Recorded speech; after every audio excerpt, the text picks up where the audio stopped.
This is The Beginning of Hegel's Logic by Robb Dunphy in the Philosophy Compass. As always, feel free to ask questions. Yeah, I want to know what you're like when you're angry, Ivan, now. Like, Carnap Smash.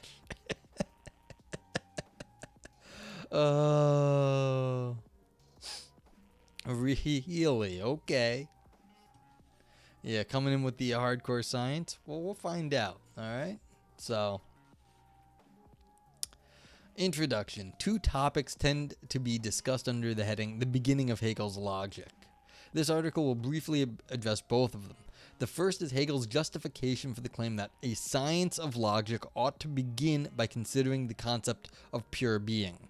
The second is the nature of the first few steps of Hegel's science of logic, which begins by considering the concept of pure being, derives from it the concept of nothing and becoming, and eventually gives rise to determinate being or existence, Dasein, which is the subject matter of the second chapter of the work. Yeah, Valpo, that's actually why I picked it, because Philosophy Compass, I think, is trying to give sort of introductions to these things, and anything Hegel is always just difficult. So the idea that we're going to, talk about the start of Hegel's logic is, okay, let's make this as accessible as we can. I don't know how, but we're going to try. Okay. The science of logic is the theoretical core of Hegel's philosophical system, primarily occupied for at least the first 2 of the 3 books that make up the work, with elaborating a system of fundamental categories, or as Hegel sometimes calls them, thought determinations. These categories are understood to capture the fundamental structure of thought and the fundamental structure of reality. Hegel's science of logic is thus also intended as a scientific metaphysics. Yeah, and you get all the fear running emotes. Thank you, Valpo. Yeah, so again, like, this is the thing, is Hegel's science of logic is thus also intended as a scientific metaphysics. These 2 things don't normally mix, science and metaphysics, because, the way we kind of use the words nowadays. Science is what we can find out about in the world. Metaphysics is sort of like this overarching structure that makes it possible, or is like the background for what we might consider the world, but we have no access to that. We're just kind of like speculating on what might be. But Hegel, on the other hand, says, no, we can figure this out. There can be a science as a scientific metaphysics. So, like, it is a scientific worldview about metaphysics. Not that metaphysics allows for science, because every theory has that. Like, we have to have science in the world, and then there's metaphysics. But we have a scientific metaphysics. Yeah, I know, Valpo, you do Kierkegaard's, you have to deal with them. Yes, that doesn't make it any better or worse. It just makes you have to deal with them. I've told this story many times, but I took a Hegel class as an undergrad because as an undergrad I said, I don't know any philosophy. Let me take a philosophy course I wouldn't normally take because I don't know what I'm doing anyway. Maybe I'll like it, maybe I don't know. I am so ignorant of my philosophical understanding that this philosophy I don't think is any, like, I understand will actually be good. I understood nothing. But at one point, one of the students who did know what they were talking more about asked the professor if he could, clarify one of the things Hegel said. Like, they said they don't understand, and could he make it clearer?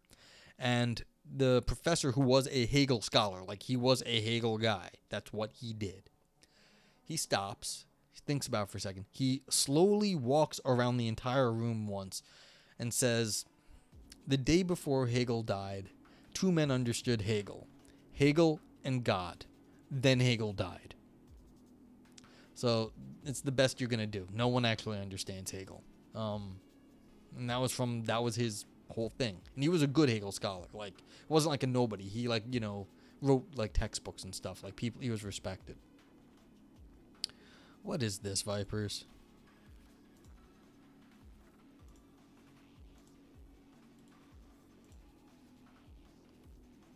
Wait. Why is this? Yes. This is why, yes, exactly, Vipers. Like, did you make that or did you find that? And how are you? What's up? How's it going? You have a very important question. Does it have to do, you made it. Okay, there you go. Those who can't explain their ideas get 0 credit. All right, is it how to explain Hegel, and because I can't do that. It's just Hegel just is. It's just fake. Yes, but I mean, you're gonna have trouble when you get to the base of science too. No one can explain the fundamentals of science. Oh well, if the important question is how am I? I'm okay. I'm doing okay. Yeah. Let's give Ann a shout out. Vipers, you want to give Ann a shout out? Man on Fire, how's it going? What's up? We were reading about the beginning of Hegel's logic. Hope you're well.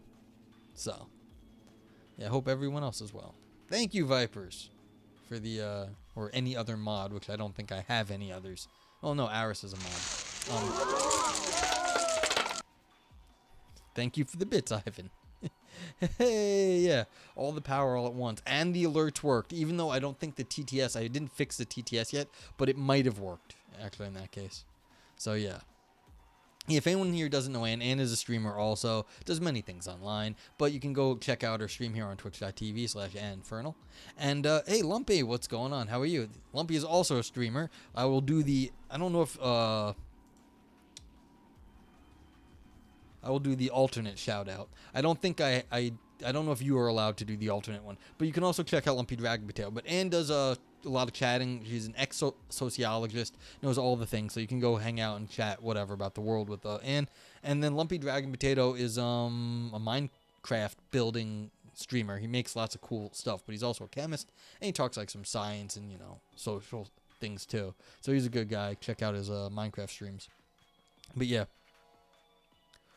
Okie dokie. So, but what we're talking about now is the beginning of Hegel's logic. We really just started, so we're just in introductory stuff.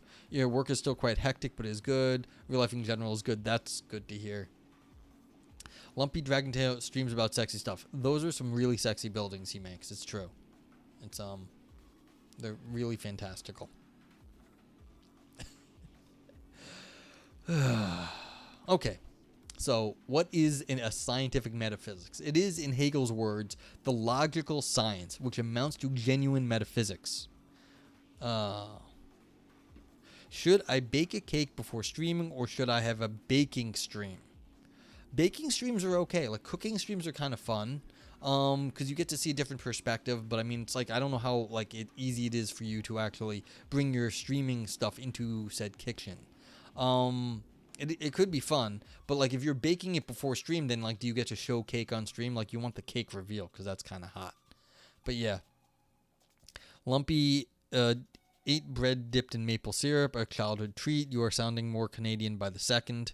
Most of Ann's streams are baking, by your definition there, Ivan. Yeah. But yeah.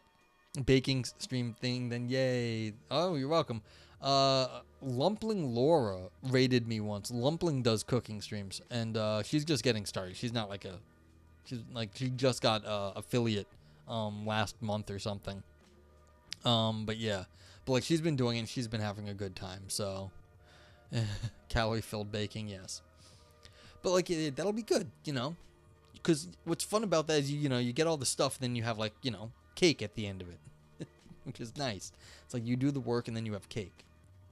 And Ann, I'm still working on that paper idea. I'm getting farther now, so you should expect something to see in the next few weeks.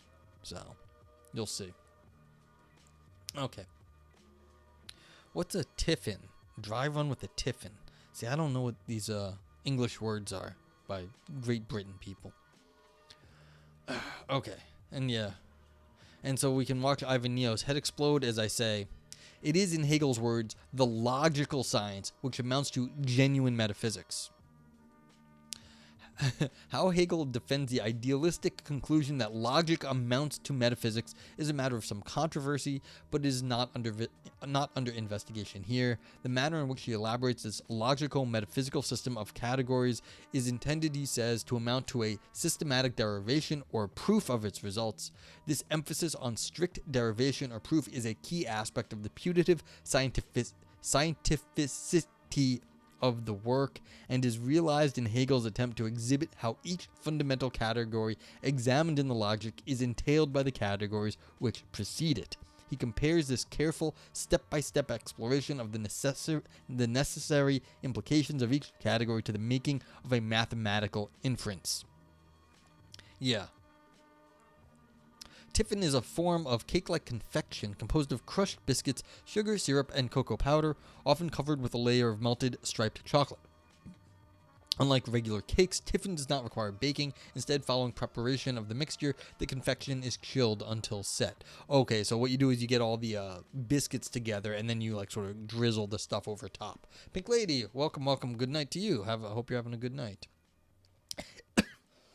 Yeah, that sounds pretty tasty, actually. But you would have to have all the biscuits and like all the other stuff. You might not have that. So the thing is, like the crushed biscuits is necessary. Now you might have flour and like sugar already though. So, question: how you doing, Pink Lady? Hope you're well. Hope you're having a good day. Yeah. So we're going to derive our metaphysics as if it were from mathematical inferences. Yeah, tasty. The first few categories exhibiting Hegel's method of systematic derivation are being, nothing, and becoming. The short chapter discussing these three concepts has received an unusually high level of scrutiny from critics of Hegel's logic from his lifetime until the present day. A reader wishing to consider criticisms of the beginning of Hegel's logic, however, first needs to reach an understanding of Hegel's argument in that part of the text. This is not a simple thing, so it is to the goal of understanding what is going on at the beginning of the logic rather than to influential criticisms of the text that this article is dedicated. I begin section 2 with Hegel's case for beginning a science of logic with the concept of pure being before moving on to discuss Hegel's account of being, nothing, and becoming in section 3. Malteser Whopper Tiffin is my favorite type of confectionery ever. Okay. I'm okay, Pink Lady. Like, I'm getting by. I'm just getting more and more busy. Like, all the stuff I want to do is, it was always taking a long time, but now I've got even more things. It's like, I'm not entirely sure how I'm going to get everything done. I should just, like, quit my job, become a streamer, and then I might have more time. And, I'd be broke, but, meh. Maybe I'll figure out how to pull it off. I was literally asked at work today to like switch my time up to be more of a supervisor for people I'm not a supervisor for. And I was like, they were going to give me some like pittance of money. Well, they have no money in my job to give out, to give me at least. And so I was just like, no. I was like, why would I do that? Because you're going to give me like a pittance of money, and then I'm taking on a bunch of responsibilities, and I'd have to like be there early on probably Mondays. I'm like, I'm not going in early and like being like supervisor for nothing. And the guy was like, oh, all right. I was like, yeah, he knew it was a shot in the dark, but what it is it was going to save them from having to hire someone, which they actually should hire. It's like, no, I'm not doing extra work because you can't find someone to hire. It's like, nah. You can't, and they can't force me either, which is, well, I was expecting this to come. No raise like Ant's Cakes. Well, it was going to be a pittance of a raise. Like, they can't afford to ask me to do anything at this point for how little they pay me, which is, of course, okay. I'm not complaining about that because it gives me a lot of freedom to do whatever I please, but, I knew they'd ask me because they can't find anyone for what they want to pay, and so it'd be just easier if, you know, the rest of us could pick up the slack, but I don't give a fuck. Like, I'm not just helping them because I can. Like, that's dumb. And, like, that's extra work for me, and, like I said, that's dumb. So, I knew the question was incoming, and I was just like, nah, dude, not happening. It's like, I said I will help. I'm not going to, like, take on, like a job with responsibilities, though. It's like, nah. Anyhow. So, beginning with pure being, whatever that might be. Hegel recognizes that since his logical project is one in which thought determinations are to be demonstrated in their necessity and they are essentially to be derived from thinking itself, the question of beginning of the beginning of this derivation is an urgent one, since if the beginning is suspect, then everything that is derived from it will also be suspect. His project would not then be one which could demonstrate the necessity of its content. It would, in other words, not really amount to a science of logic. In order to address this issue, Hegel inserts an essay entitled, "With What Must the Beginning of the Science Be Made?" at the beginning of his logic, before its first chapter. Oh, so he inserts this at the beginning of his log before the first chapter. He opens that essay by stating this difficulty about guaranteeing that the derivation of fundamental logical concepts begins from the right determination in the form of a problem. Viper says, sorry, I'm working at the soup kitchen this weekend. I'm all charitied out. That's basically like, I do work for a charity. So it's like, they can ask me for more stuff, but that's all they can do. Like, they really can't, they can't force me to do stuff because I'm already working for peanuts. So it's like, yeah, it's like, nah. And so the big boss didn't ask me. The supervisor of that area, the manager over there, asked me, who I'm on excellent terms with. I work with him all the time. But like, it's saving him from like having to like, I don't think the big boss would ask me because it would be embarrassing to him, because he would, but like, it's just like, he knows what the answer is going to be. Like, I'm just going to have to tell him no to his face and just be like, like, why? And, he wouldn't want to put himself or me in that position because he probably knows that there was no way in hell the other person could ask, but I was just like, nah. You should have told the middle manager that you need the big boss to ask you, and when he does say no. You see, I'm on very good terms with these people. Like, these are actually, like, I'm friends with this manager, and the big boss, I like him. That's probably the only reason I'm still there, is because if they ever fire him, I'm gone. Like, he's actually a really nice guy. And so it's like, I wouldn't just fuck them around. I just tell them no. I don't need to screw with them. If I was on worse terms with them, yeah, I might do that. But literally, if anyone else in my organization came to me, I would basically laugh in their face. Like, I've just planned this out. Like, I know that there's chances are that other people might try to say stuff to me, and I'd just be like, no, bye. Why are you even talking to me? Like, literally, like, why are you talking to me? Like, go away. So. Lumpy Dragon says, I made my boss and coworkers laugh this week, and my boss said I should work less to avoid burning out. I'll take tomorrow and Friday easier. Yeah, I mean, if your coworkers and boss are actually worried about your well-being, like, take the word for it, because they probably have seen you for a while. So yeah, yeah, take it easy, Lumpy. I hope you're treating yourself nice when you can. So. It's like I have one of these quitting fantasies in my head. Like, idiot boss comes to me and I just be like, you want my here? Like, here's my ID card. Like, bye, good luck. Yeah. It's like, yeah, you're right. Yeah, it's like, you're right. I'm gone for the day. I'm going to go drink a beer. You masturbate a lot. Does that count? I mean, the problem is you can still go over the limit of, like, what you can handle. Like, if you have to, like, constantly masturbate more to make yourself okay, at some point you're going to, get a like rash or like rubber burn. So yeah, careful on that. You don't want to like make things non-working. I think Muffin would be unhappy. So yeah, please take care of yourself, everyone out there, Lumpy and everyone else. Viper says masturbation is fine as long as you don't write about it and publish it on Phil Papers. Depending on what you write, it might be interesting. Lumpy said my age max is less than it used to be. Okay. Well, you still could be burnt out. What was I looking at earlier? Oh, well, I was chatting with the guy at work. Apparently, and I didn't know this, I saw a post on Reddit, there were raids in France on 5 banks. And this would normally make the news, that France raided 5 banks for tax improprieties.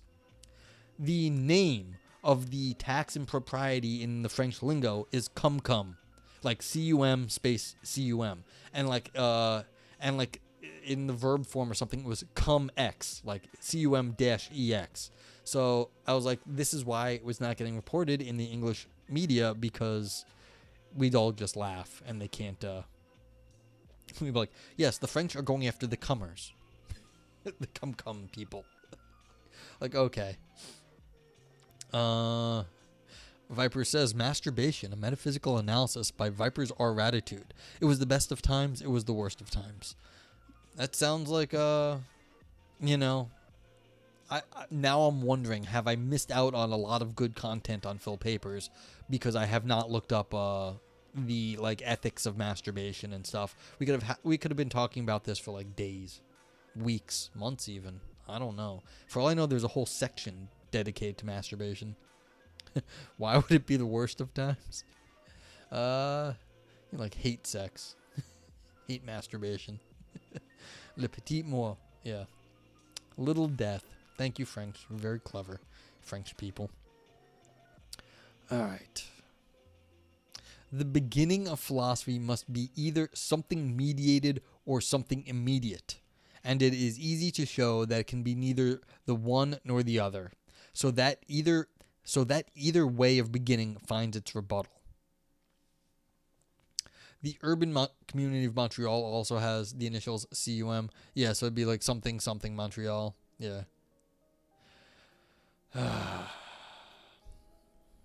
There's a few funny ones out there, but yeah. Like as far as acronyms go. Okay.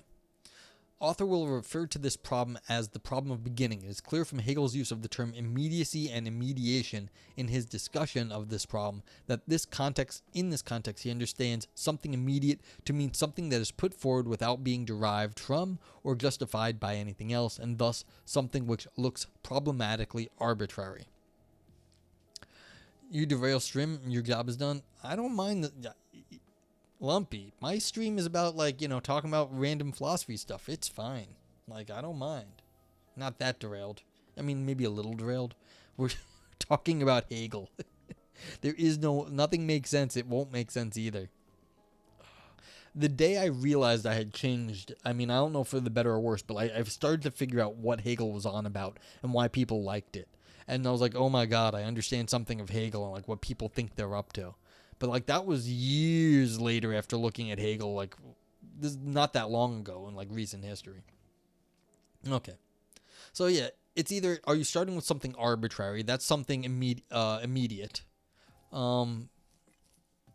So we just give it. There's nothing behind it. And then something mediated here, he understands something which has been derived from and thus depends for its justification upon other claims, the justification of which themselves can then begin to look suspect, especially if they appear to tend toward an infinite regress of some kind, or especially since what is at stake here is the beginning of the logical science. Yeah, so if it's derived, then that's obviously not the beginning, and if it's arbitrary, then that's also stupid, but for other reasons. On either horn of the dilemma Hegel has presented, then, the concept with the consideration of which one might attempt to begin a science of logic looks potentially arbitrary or unjustified, inviting skeptical objections which would provide a rebuttal of the beginning. Yeah, I mean, this is the hard question. Every time you try to start something, you're not going to do any better than anybody else usually. Sometimes you can dress it up like Hegel is doing right in here, but everyone goes back to the Aristotle, the unmoved mover. It just has to be something arbitrary that starts the Big Bang. No one knows what happened before the Big Bang. It just had to go boom. And what's fun about that, I was thinking about this also recently. The Big Bang, even after the Big Bang, there's a period of expansion in physics, and it's called rapid expansion. Physics doesn't work for a certain period of time. Only after the Big Bang went boom for a while does physics start to make sense. We can't actually explain what happened right at the Big Bang and just after. We can only go Big Bang boom, Big Bang boom. The Big Bang, and then a little bit of time goes on, stuff happens that doesn't really work with any theory of physics we have now, and then eventually it settles into a theory of physics that we do understand. But we don't understand at a certain point, and we don't understand beyond that, and then there's the Big Bang, whatever started the Big Bang, if that even makes sense to say start a Big Bang. Yeah, Big Bang boom. Bada boom. So yeah, my New York is showing, hey, bada bing, bada boom. There's a guy I work with, he's super Italian. It's just sort of hilarious. He's almost a stereotype. He's probably playing it up a little bit too. It's funny.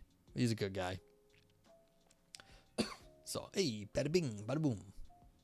Yeah, so how do you start things? Either you start with something arbitrary, the unmoved mover, the Big Bang just comes out of nowhere, or you derive something, but then again, you get yourself into what started that? If this is from something else, then let's look at that other thing. The problem of beginning appears to be modeled upon ancient skeptical discussions of the difficulty of justification in general. Yeah, of course. The problem, accordingly, is that of with what concept a science of logic ought to begin, if it is not to be met with arguments to the effect that the beginning, and by extension everything derived from that beginning, is unjustified.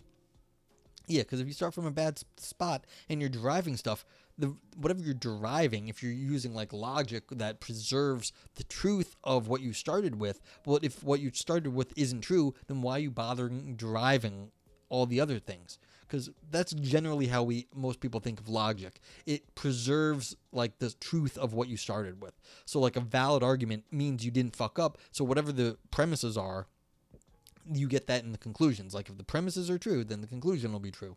Like that's a thing.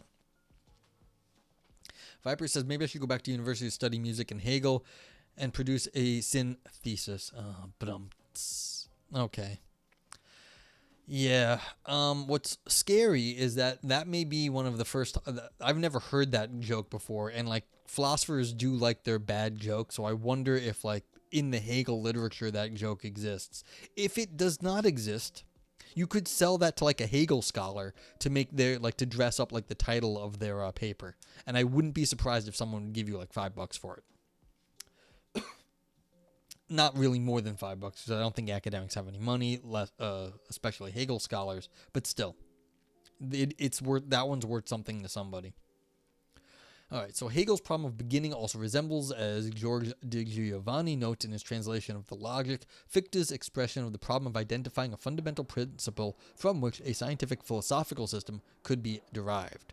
We have to seek out the absolutely first, simple, unconditional principle of all human knowledge, but it cannot be proved or defined if it is to be the absolute first, foundational principle. Yeah. This Wittgenstein commented on this. It says you can't go back to the beginning. You just have to start somewhere. There is no beginning to go back to. So Wittgenstein was aware of these problems. And this is what he said. It's not that you have a beginning to start from. It's you start somewhere and you start in the middle somewhere. And Heidegger makes that comment. You just have to start somewhere. Okay. In both cases, the matter of beginning is at stake, with both the idea of beginning with something derived or proved from something else and of beginning with something immediately asserted or merely defined, treated as problematic. Yet there is an important difference. It is not at all clear that Hegel means to begin with any kind of foundational principle. Instead, he begins with the most indeterminate, uninformative concept, pure being, and proceeds from there to derive ever richer thought determinations, characterizing the forward progression of the argument as a retreat into the ground. This apparent rejection of the idea of beginning with a fundamental principle suggests two possibilities. Hegel is either committed to the idea that a fundamental principle for logic can be derived as one of its results, or he is not committed to the idea that logic requires a fundamental principle at all. Since neither of these possibilities concerns the logic's beginning, however, no more need be said about them here. Yeah, so what is that, like a self-grounded thing? Like something that just, like a yin-yang that's like always going around. A self-grounding thing? Like that's kind of weird, because then where did you get the whole yin-yang to begin with? Or it just doesn't require a fundamental principle at all, then what is the whole point of starting a derivation? Ivan Neo says, if they cannot answer that basic question, then they know nothing about what Hegel said. Do I have to repeat my story about how no one understands Hegel? But people really fucking like it. So this is the problem. Yeah, Ivan Neo, you have to think of this more as a historical sociological problem. People fucking love Hegel for some reason. They do. And they like a lot of what he said. And they get a lot of information out of what he said. And so the problem is, why do people find this so fascinating? No one thinks it makes perfect sense, or we're just not as clever as Hegel was, and maybe one day we will get to this level of understanding and we will understand Hegel, but like at the moment it just sits out there and we're trying to figure it out. Like this is the issue. Like, why Hegel? Why did you say these things and why? And it's like, okay, like you have to get into a different headspace to discuss Hegel. We're not actually doing what like he's saying we're doing. You have to look at it as like, okay, people really like it, and that's why we're looking at this. Viper says, I'm so smart, I can read and understand Hegel. A quote by Oscar Wilde. Yes, exactly. But like I said, anyone who says they understand is either delusional or like an alien that's like smarter than us. So That was one of Shaw's. God. Okay. Okay. So pure being then is a concept with which, according to Hegel, a science of logic ought to begin. But how does this concept solve the problem of beginning according to Hegel? The problem has the following form. P1, premise 1. One must either begin with something immediate or with something mediated. P2. One should not begin with something immediate as this is unjustified. P3. One should not begin with something mediated as this is unjustified. C. The conclusion. Therefore, there is no acceptable beginning for a science of logic. Okay. There is no acceptable one. Is there a maybe non-acceptable but less than terrible beginning? Hegel's too cool for you? No, you're too cool. Yeah, I'm with Ivan. You're too cool for Hegel. And potato brained too much today. Yeah, well, this is, like I said, this is one of these just, kind of just chill out. Like, it doesn't matter. We're not going to understand anyway. Like, and if you think you are, you're wrong. It's like, this is just, but like, it's going to be interesting one way or the other. Hopefully. I mean, if it ends up being all nonsense, that's too bad. But we've read other crap here on Philosophy Roulette. That's why it's roulette. You don't know where you're going to land. Okay. One can detect two broad kinds of interpretation of Hegel's solution to the problem of beginning in the literature on the topic. Ivan Neo says, you know my secret, I'm always angry. That's kind of what it is. It's just like, but you just got to let this one go. It's like, you can be angry at it, but like, it doesn't matter. Just always be angry. Viper says, my favorite Hegel joke is, awful day today. I had 2 volumes of the collected work of Hegel in my car, and someone broke in it and left 2 more. Yeah. So. Someone gave me a whole stack of Foucault books. Like, I'm not going to read them, but they were like, you're a philosopher, have all these books. I'm like, okay, maybe I'll look at them one day. It's like, so I ended up with more philosophy books. I'm just like, I don't need extra Foucault books. Okay. So one interpretation involves taking Hegel to dispute either the premise 2 or premise 3, as if his approach to the problem is to say certainly it can seem as though one should not begin with some immediate or mediated answer, but if one examines this particular case, one can actually see it is possible to begin in a justified manner with something immediate or mediated after all. So basically, someone just is like, well, Hegel's wrong. With what he said. We're just going to ignore what Hegel said and just say he was saying something silly and just ignore that. Okay. Accounts endorsing the strategy can be divided into 2 camps, depending on whether they take Hegel to be disputing premise 2 or premise 3. Okay, yeah. Let's just ignore what Hegel said. He is actually disagreeing with himself. Oh, yeah, exactly. Here's a philosopher, have some Paul Coelho. Yeah. It's like, okay, yeah. Hey, Maddie, what's up? Hegel does not know what Hegel says or wants or needs. That's a lot of philosophy, is telling people that like they don't quite know what they're talking about. There is a famous thing where what was it? Austin, who is a giant of philosophy of language. I think it was Austin. He gave a speech once. He gave a talk, and then after his talk, he was like listening to people talking like milling about, and he can't have just said what he meant, what exactly he said. He could not have meant exactly what he said. That's not possible. He's like, how could he possibly mean what he said? And Austin was like, yes, I did mean what I said. It's like, that's how it goes. Yeah, I hope you're doing well, Maddie. We were talking about Hegel because for some reason people love fucking Hegel. I don't understand, but like maybe there's something to it. People do love their Hegel. And without Hegel, there'd be no Marx. And without Marx, there wouldn't be all of 20th century politics. So this is one of these things. It's death of the author, not death of the philosopher. Sure. But, yeah, I think he would be very happy with that, It's like everything just kind of rolls over into something new. And that's kind of his thing. Like, everything's just sort of like adapting and mutating over time in some grand historical scheme where if we look at it, we will see that we're moving, the history of humanity is moving to freedom at all points. So, like, that is what it is. But, like, it's not just him. It's history is coming with us and making, culminating in some grand idealistic freedom of our souls or spirit. Yeah. So, okay, so one interpretation of how he starts is just to ignore everything he said. The other kind of interpretation instead takes Hegel to be disputing a different line. So you ignore the initial premise about the whole argument. More specifically, proponents of this approach take Hegel to be disputing the idea that the disjunction in premise 1 should be understood exclusively. Yeah, so you have to either begin with something immediate or something mediated, either something arbitrary or something derived. They subsequently take Hegel to be arguing that, in a particular case, beginning with something that is both mediated and immediate, so something both arbitrary and derived, allows one to overcome what was problematically arbitrary or unjustified about beginning with something merely immediate or merely mediated taken alone. I favor a version of this latter kind of interpretation. Okay, so what they're saying is we've got a disjunction here, which is a disjunction, because this is just an or statement.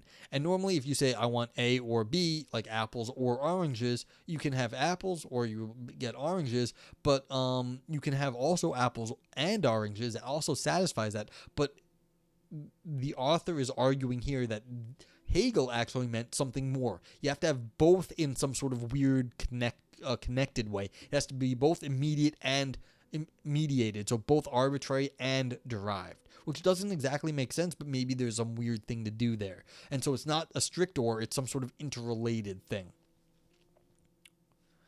Yeah. A notable early example of the strategy of taking Hegel to be disputing premise 3, which is saying you don't start with something derived, can be found in the paper by Vander McGilvery. McGilvery disputes the alleged presuppositionlessness of the beginning of Hegel's logic, holding that the presupposition of the logic is the argument of Hegel's phenomenology of spirit, and the presupposition of the phenomenology is immediate sensuous consciousness. Yeah, so if you're saying you get immediate consciousness, it seems like, yeah, you are taking something that comes immediately. Like just how you understand like the raw data you're getting from the world. On such a reading, logic must indeed begin with something immediated, the concept of pure being having been derived ultimately from sensuous empirical consciousness. A similar approach to the beginning of the logic is implied by some readers who take Hegel to anticipate broadly pragmatist lines of thought.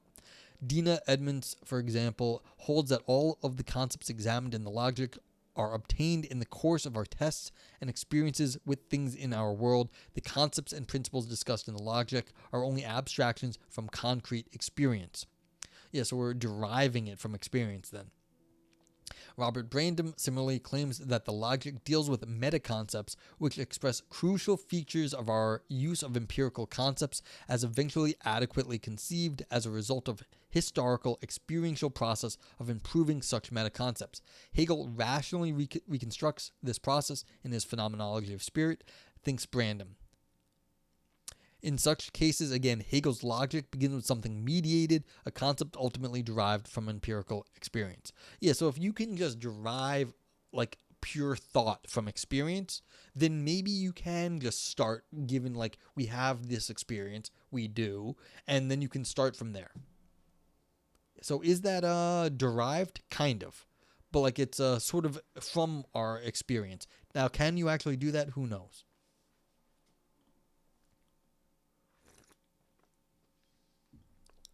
Yeah. So such accounts face difficulties, however. And by the way, this is like the start of the phenomenology, taking our the descriptions of sense experience as philosophical fodder. You know, this is kind of where a lot of 20th century stuff came out of, is looking back at this Hegel sort of thing, where how do you actually understand what the experience of life is? So intentionality. All right, so such accounts face difficulties, however. The first is that they offer no real explanation why Hegel should begin by claiming that it is problematic to begin with something mediated, or of why their particular account of how the logic begins with something mediated escapes his worry. Yeah, like, so they have to just ignore what Hegel said. The second is that they are difficult to square with Hegel's numerous claims to the effect that he conceives logic as strongly a priori science. The subject matter of logic, he writes, is not sensibly intuited or represented. It is only the object, product, and content of thought. Yeah, so let's see. Logic is not sensibly intuited or represented. So it is just the content of thought. So that means there is no like derivation from like the outside world. And he suggests in the introduction to the logic that its point of departure is opposed to the one that insists that one must begin from conscious experience of an object. All right. From empirical sensuous consciousness. Yeah, so he's just denying everything. I am therefore disinclined to think that Hegel disputes the premise 3 above and argues that one can begin a science of logic with something merely mediated after all. So yeah, again, you can't really ignore what Hegel said over here because you like what Hegel said over there. Okay, the most prominent defender of the ideal that Hegel thinks the science of logic ought to begin with something purely immediate and thus disputes premise 2 above is Stephen Hulgate. He places great weight on the presuppositionlessness of the beginning of logic, and although he acknowledges that one might justify that beginning by deriving it from the argument of Hegel's phenomenology, he does not think that it is necessary to do so. Instead, he suggests there is a direct route into speculative logic. All one needs to do is freely suspend and abstract from all determinate presuppositions about thought and being and render explicit whatever is entailed by the indeterminate thought that results. All right, so yeah, clear your mind. Get all the way, clear all thoughts, and whatever you get right there, that's where you start from, by clearing out your brain. Abstracting from all presuppositions, so the thought goes, leaves one with nothing but the indeterminate immediacy that is the concept of pure being. Thus Hegel's position is that it is acceptable to begin with something merely immediate after all. Yeah, I could see this guy getting into like one of those like isolation chambers and being, you start from like, not feeling anything, a perfect isolation. It's like, is that what we're thinking? Like the sort of the Cartesian, I'm going to take away all my things, and what do I have left? I have my pure thought. I think, therefore I am. As with the previous approach, accounts of this kind face difficulties. One sometimes encounters the view that, given that the beginning must be immediate, the critical task is that of showing that only the concept of pure being fits the bill, rather than, say, the alleged immediacy of Fichte's self-imposing I, by showing that the former presupposes less, for example. So we start from no thoughts, just vibes. Yeah, see, this is why people like Hegel. He's very, down with the kids and their vibes, Hegel's a vibe. I think that's it. Yeah. You figured it out, Valpo. And justifying the decision to begin with something immediate by equating immediacy with presuppositionless can look attractive, even in light of the critical remarks that Hegel directs towards the idea that logic could presuppose content or principles derived from other principles. Yeah, so, but the thing is, author is going to say it, but to simply assume that the beginning must be immediate or that presuppositionlessness alone solves the problem of beginning is to ignore Hegel's statement of that problem, which clearly takes the idea of beginning with something immediate to invite objections on the ground of arbitrariness. Yeah, so you think you can clear your brain out. You think you can get yourself into pure vibes. How do you actually know where you are? Do you know you're at the beginning? How do you know you're in pure vibes? Really? You wouldn't mind some pure thoughts. Well, you have to ask Aristotle. He's the Aristotle philosopher. So that's another question. Since we were talking about masturbation earlier, like when you sort of reach a moment of ecstasy, when you blank out for whatever second, is that a pure thought? Maybe that's where we should start. Not this sort of like nothingness, but maybe the moment of ecstasy, like a religious moment either. Like the Vipers was saying, the small death, when you lose your consciousness for that bit. Maybe the French know what they're talking about.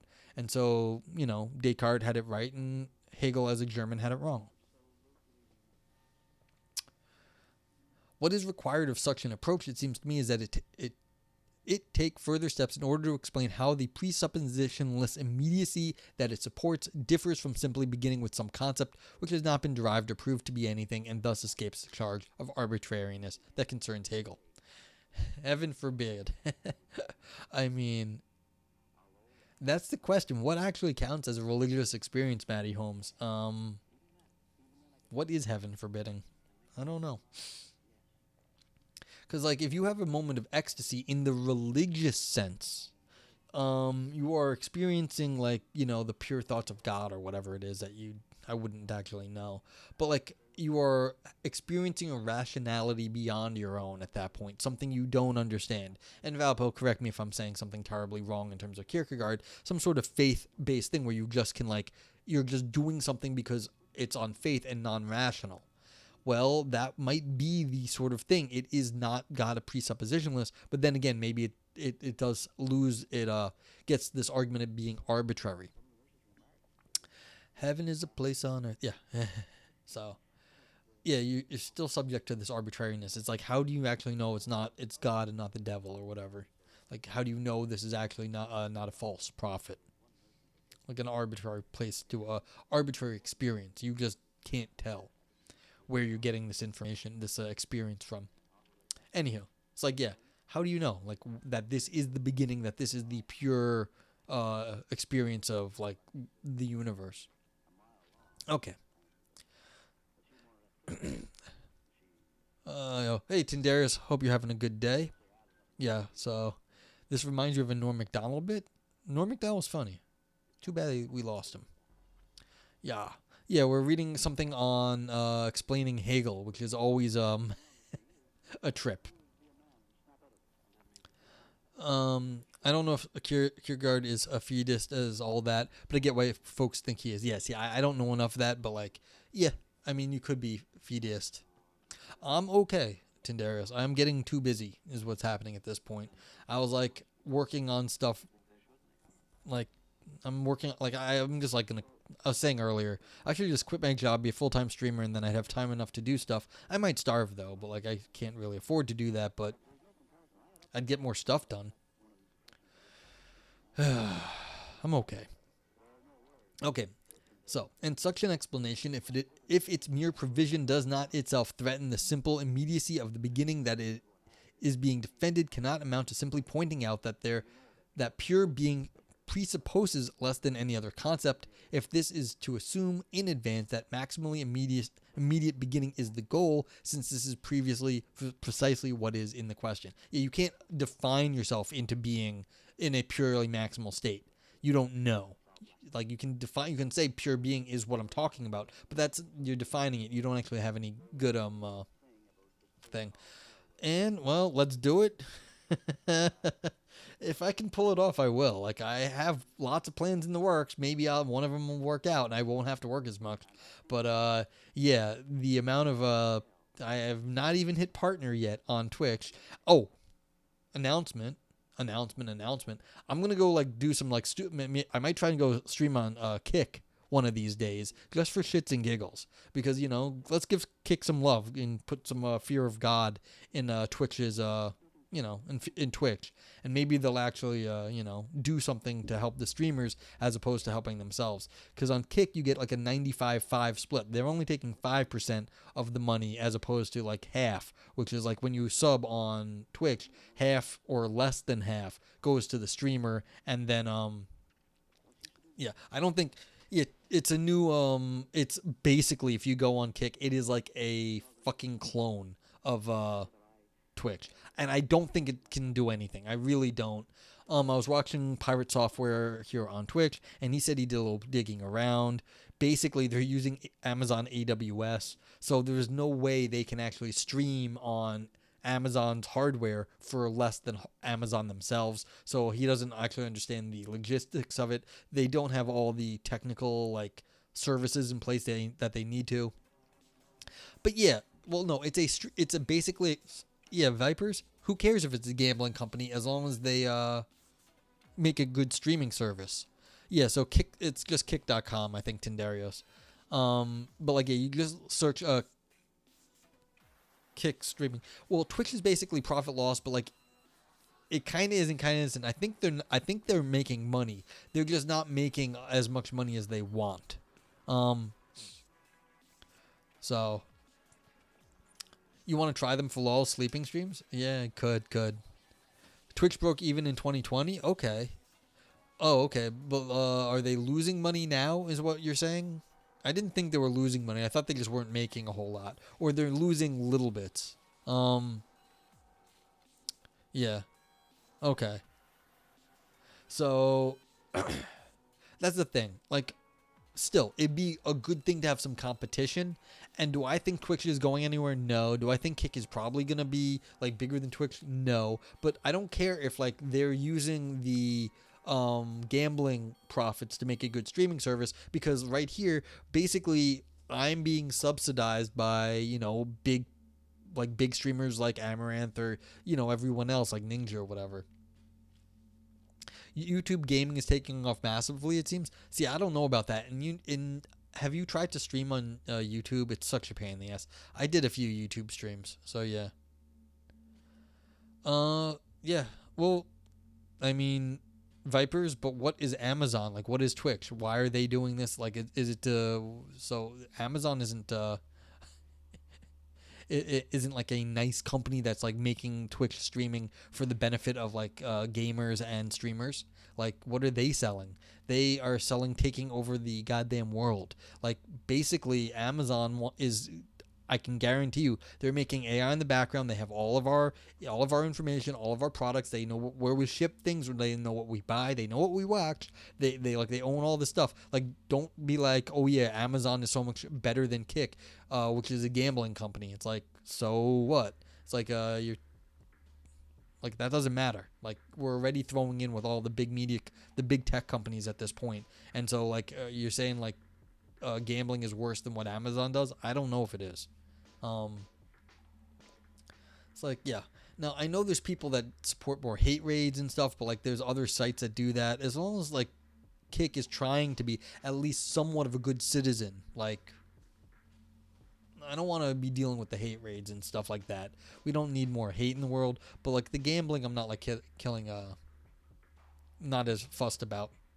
Even Microsoft Azure is hosted on AWS. Yeah, that's what makes the most money for Amazon at the moment. They lose money. Amazon made their money. This is how it happened. They made their money by selling everything at a loss and skirting tax laws. And then when they got everyone else out of the business of like selling stuff, then they raised prices, which is where we're at now, which is why there are no more deals on Amazon, and why everybody's losing their mind, because all the other places that used to compete with Amazon aren't around anymore, because Amazon was funded by a hedge fund.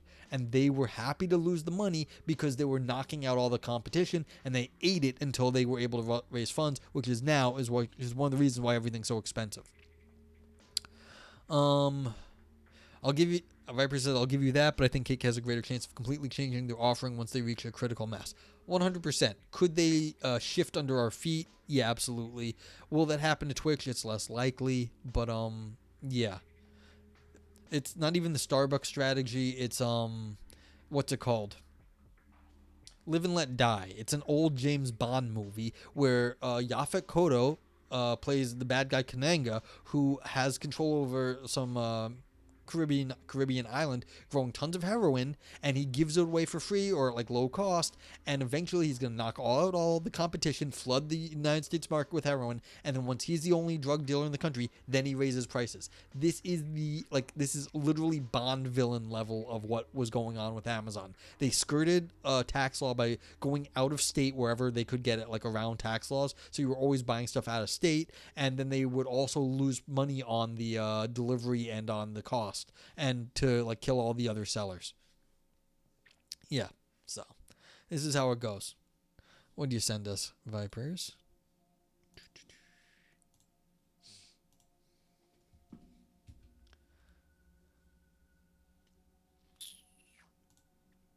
Yeah, so online stores a lot, third party physical stores others. So okay, so this is interesting. So this is all the other stores like doing reselling is what they do. Third-party sellers and their own store. Okay, so that's where they're making most of their money. Amazon Web Services is the biggest single thing though, besides just selling crap online. Okay. Yeah. So I've heard that the web services is getting bigger. Like that is where they're making most of their money now, but I could be wrong. Happy to be wrong about that. Thank you for correcting me. But yeah, so I might go do that. And it's for shits and giggles. All of this is for shits and giggles. I like doing this. I think it's good. And I like the product I put out. I like having my reviews. I like discussing it with you people out there. But it's like I'm not gonna be like, I never thought that like I would be making serious money doing this. And so the idea that like I'm throwing in with a different company, it's like, well, that's okay. I'm not losing my Twitch audience. I can go do that. Like, it's not gonna screw anything. Viper says Starbucks would flood a city with stores just to starve the competition. When the competition was gone, they'd close the excess branches. Yeah, you people, exactly, that hate. Well, I try to be actually kind of gender neutral in my stuff. So I can say you folks. I don't like saying you guys as much. I do try to be more inclusive in my speech, surprisingly enough. Yeah, you feel the same with me, but with your brand. See, that's the thing. We're selling our brands online. This is exactly it. And knows. We're selling our brands. I'm selling this sort of like, philosophy stuff. And same with Aristotle, same with Shane. He's doing like the history. So it's like this sort of thing. It's like this is not so much. It's like we're doing stuff on Twitch, but we're not doing it for Twitch. Like, why would we be doing stuff for Twitch? We're not doing anything for Amazon. We're doing it because we like this stuff, and this is like what we like to do. It's what we like to talk, and we like, other people being able to participate in it. And so, yeah. But it's like, so is it a bad thing to go throw in with some other company? It's like, well, all of this is like hard decisions about what I actually like think I can get like, who am I like shilling for? Like, am I shilling for a gambling company if I go on Kick? Maybe, but I'm shilling for Amazon right now, and they do a lot of scummy stuff. Some good stuff, some scummy stuff, like whatever. So, but yeah, that's the rant. So I was thinking I might just go like play Minesweeper for a bit on a Kick. Like, I don't know if I'll do philosophy. Yeah, see, Anne's doing side gig from adult content endeavors. Exactly. It's like, this is why we do this. Like, I'm not going to make a ton of money doing this. More links from Vipers.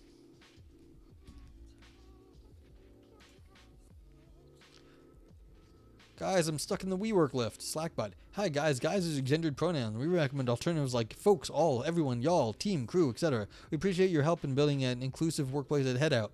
Folks, I'm stuck in the WeWork lift. Yeah, exactly.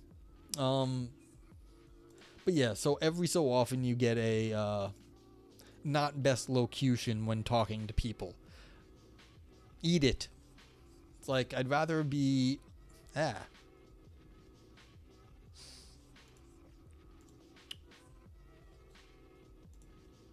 Yeah, it's like yeah, I'm gonna, like, I was talking to somebody last week about this actually. Yeah, I agree. Guys is pretty ungendered anymore. But this is semantic shift, like slippage over time. It's like saying bitch. It used to mean comparing someone to a female dog in heat. So you're saying, okay, she's running around fucking all the things like a dog doesn't even care what they're fucking. And that was meant to be insulting because, like a dog is acting like an idiot when it's doing that, and that's what bitch did. But like now, bitch just basically means someone you don't like. Generally female, but not always. It could be a guy too. See, that's the thing. Could be a man or a male person too. So it's like, if you think about the history and you want to actually, throw a punch. Yeah, guys is more engendered. Yeah, see, right. Guy feels, completely agree. Guy feels more gendered. Guys is ungendered. I agree. I do use guys sometimes, but like every so often I'm switching it up also because why not? I have no problem using folks. I have no problem using y'all, really. Although I do feel bad as a New Yorker to say y'all. It just hurts me inside. But like, yeah. So I was talking, like I was saying, talking to someone 2 weeks ago now. Or was it last week? Maybe last weekend. And they were having a very hard time with the pronouns. And it's like, I don't care if you're having a hard time. And they kept saying like, well, I can't say, hey, dude. It's like, or whatever it was, like, hey, my man. It's like, yeah, don't say, hey, my man to someone who doesn't use he, him pronouns anymore. It's like, you can't say that to them. That's insulting. Just say, hey, how you doing? Like, you can just say something else. So it does happen. Why is it a pronoun and not a prenoun? I don't know. Ponker's defamation treadmill?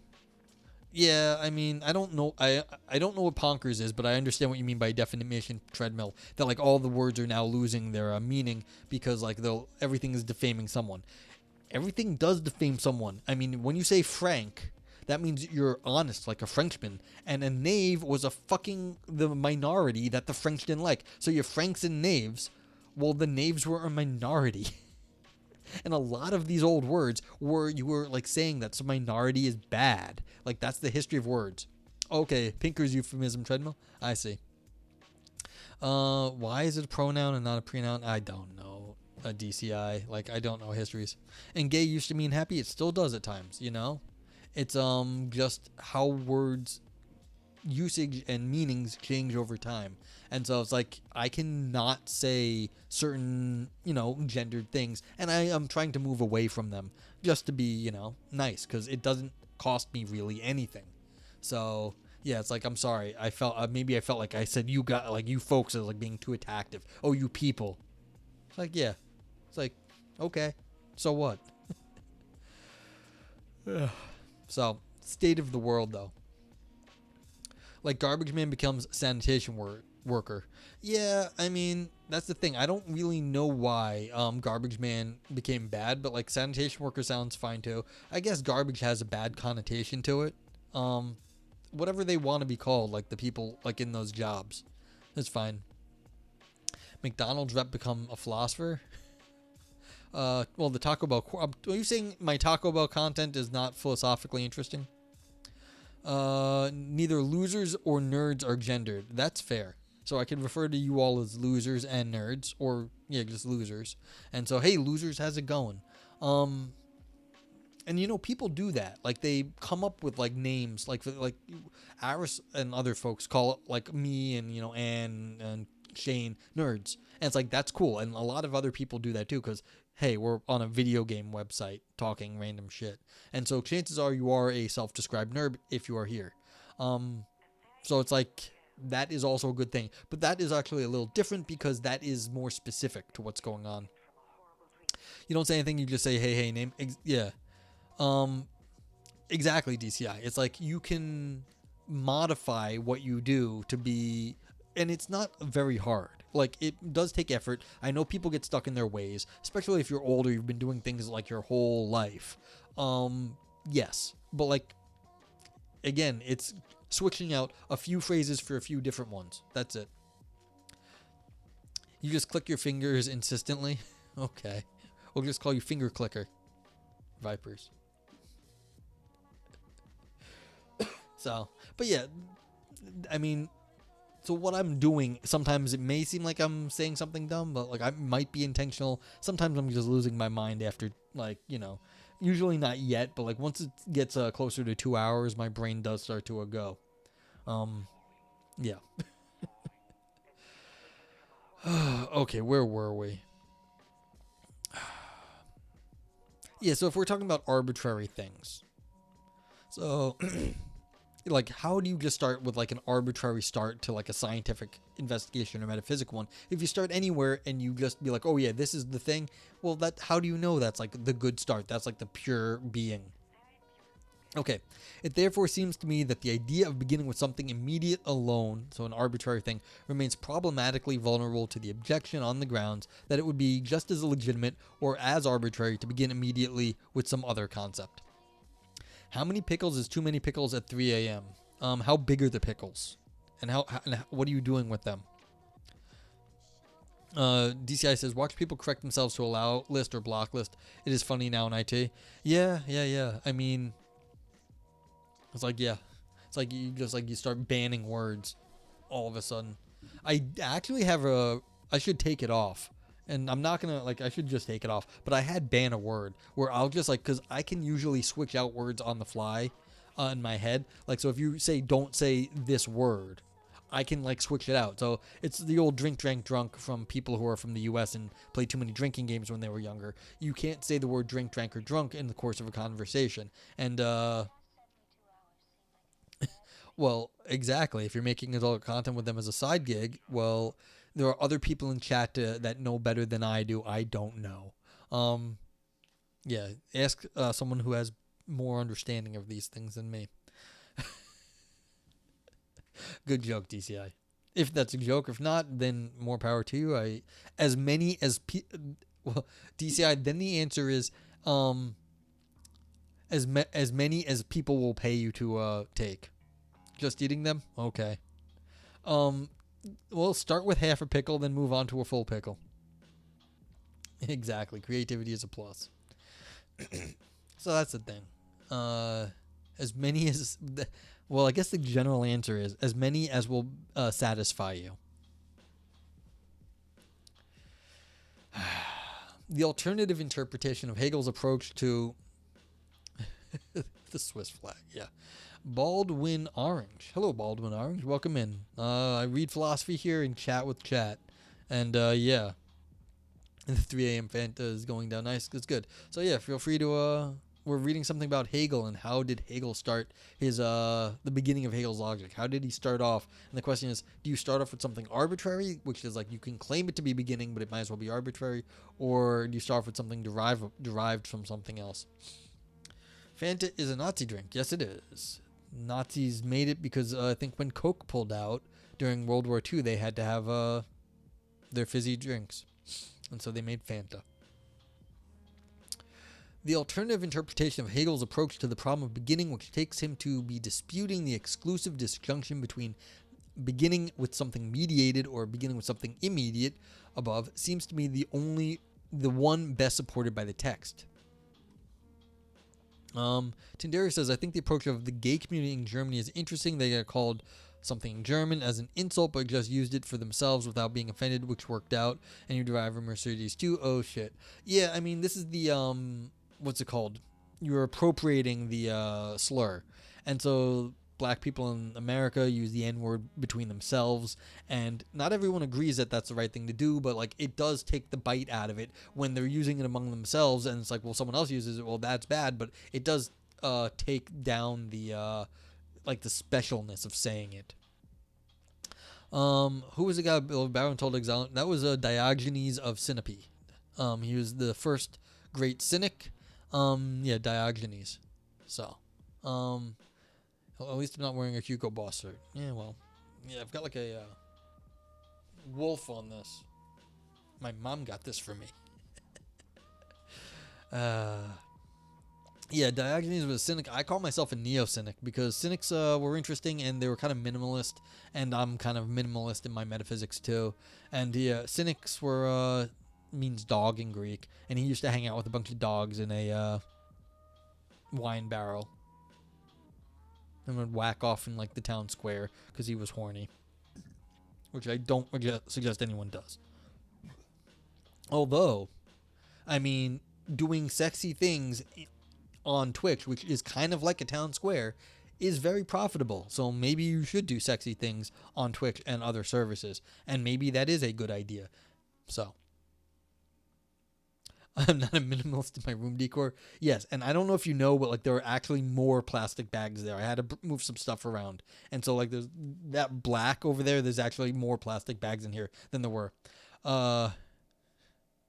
Well, we do have. I don't know if DCI is from the United States, but we do have Fanta here in the U.S. as well. You thought Neo Sitting was a Matrix fanfic thing? Not every use of Neo is from the Matrix, but it is not. But I have thought of that as also. Hey, Rethius, what's up? How you doing? Hope you're well. Diogenes is one of my favorites. Yeah, we love him. Okay. Yeah, but we do have yeah. I appreciate you oh, see, Ivan Neo is doing the Matrix fanfic thing. Okay. The sexiest thing I can do online is put on more clothing. Vipers, don't discount yourself. Sometimes, like, there's people that like what they see. You don't always know why. I've made that mistake before, and, like, one girl was like, you shouldn't have, like, been, like, saying bad things about yourself. Like, I kind of liked you until you put yourself down. I was like, God damn it, she was cute. But that was years ago. A little different. Is profitable for Anne? Probably yes. The rest of us almost certainly less. Yeah, but you have to find ways to make it work. You can be sexy. Of course you can be sexy. So Ivan Neo, I thought it was a Viking Matrix cross. No, Neo nightclub was an institution in Chicago. That's right. That was an old thing down there. That's true. He did say 3 a.m. 3 a.m. Pickles. Yeah. So yeah, and that would make sense. 3 a.m. was not. It's like I don't know if it's Central European time. Like I don't know my European time zones, but you're right. It probably is close. No skims cat like his papers. Yeah, basically. 3 a.m. in UK. So yeah, see, I don't know my time zones. BST. Uh, Okie doke. Cool. Now we're arguing over time zones. Okay, so basically what the author says is the best one is that it's not that it's one or the other, it's that there's some admixture of being grounded and ungrounded as being arbitrary and derived. So this is weird. No one outside the UK knows what the hell BST is. Yeah, we have Greenwich Mean Time. We have also you guys are what Z? What Z is Zimbabwe time. Um which is the same as GMT. And so sometimes when I'm doing computer stuff, I use Z because it's easier than typing whatever the universal time thing is. British summertime. Oh, okay. Yeah, I mean, people have moved away from using GMT just because they were like, fuck the British, but, or fuck the English, really. But, yeah. So they made something non-English based. All right, so this is the author's strategy here is do this admixture thing of neither derivable nor arbitrary. So shortly after a statement of the problem, Hegel claims of the mediation and immediacy that they are unseparated and inseparable, and their opposition is a nullity. All right, no white. See, this is the problem with freaking Hegel. What is a nullity here? Their opposition is a nullity. Like that is weird. Whoa, the Scots and Welsh are deserving of a good old fucking too. Oh, I don't know about that. You also have Summertime in Germany, but yeah, mostly you hear hate for English. I don't know so much about the Scots and the Welsh. I know the Irish really haven't conquered that many places, if any, and so most people are not angry with the Irish. But yeah, the Scots and the Welsh, I don't know as much about. I've heard the Irish have not actually gone out and stomped on anybody else. So that does New York? Well, I am from New York, yes. Boston? Wait, they did not conquer Boston. You could go for a nice Scottish man? Well, I wish you a nice Scottish man then, Anne. Okay, so we've got this weird admixture of arbitrary and derivable. If how that makes sense, I have no idea. Hegel goes on accordingly to detail how it is the concept of pure being with which the logic begins can be both understood to be both mediated and immediate at the same time. Firstly, quote, being is the beginning presented as having emerged through a mediation as the result of finite knowing of consciousness, end quote. Pure being can thus be understood as mediated in that it is the result of some prior argument which it presupposes. Secondly, should no presupposition be made, however, and the beginning be taken immediately, it must therefore be simply an immediacy. The beginning, therefore, is pure being. So he just declares it does both, is basically what it does. Don't ask for a Glasgow kiss, though. I've seen a guy. Oh, I'll tell you my Glasgow kiss story. No, Glasgow smile. So I was being an asshole a while back. I am an asshole mostly, but I was worse when I was younger. And I was on a semi-crowded train. A Chelsea smile. Okay, yeah. Somebody described it as a Glasgow smile. I was on a semi-crowded subway train. It wasn't like packed, but it was crowded. And there was a bum going around asking for money. And this guy pulls out his wallet to give the guy $1 or something. And the bum at that moment pulls a beer out of his pocket and starts drinking it, and the guy puts his wallet away. The bum gets angry, like very angry. He wants that money that the guy was going to give him, and he's like, you're a bum, go away. You're drunk, go away. I was going to give you some money, but you're drunk. The bum gets more pissed, and he's like insulting the guy, and the guy just is sitting there like whatever. The guy's with a lady friend apparently, and the bum realizes when he's not getting anywhere yelling at the guy, he turns to the lady and starts like getting at her. This was like a terrible, terrible, terrible mistake. The guy that was sitting there looked like, I don't know what anyone else on the train was looking like. This was not the guy to fuck with. He had a scar from here to his ear. Like, this was, I was described as a Chelsea smile or a Glasgow smile to me. Like, this is the thing where, like, you've had to be fucked up in some, gang problems. And he looked the type to have like that. Like, he was completely calm until that guy started going after his girl. And let me tell you, that train car disappeared. Everyone disappeared like there were fucking rats and and thing. It just kind of got out. Yeah, exactly. You want to know how that guy got scars? It was scary. That place cleared out. And because I'm an asshole, I sat there. I'm like, I'm not moving. So from a semi-crowded train, it was me, the bum, the guy's girlfriend, and a nice old lady. And the nice old lady and the guy's girlfriend were pleading with the man not to do what he was about to do. Like, the lady was just random. And so I'm sitting there, and this is happening. Like, it all starts happening right in front of me. And they do finally calm the guy down, because you could see this was a guy who had done things in the past and was completely willing to do them if you pissed him off enough. So they calm him down, and he realizes, he's been worked up.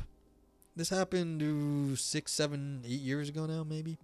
It was all pre-pandemic times. I can't really estimate how long ago it was. Maybe it was even 10 years ago.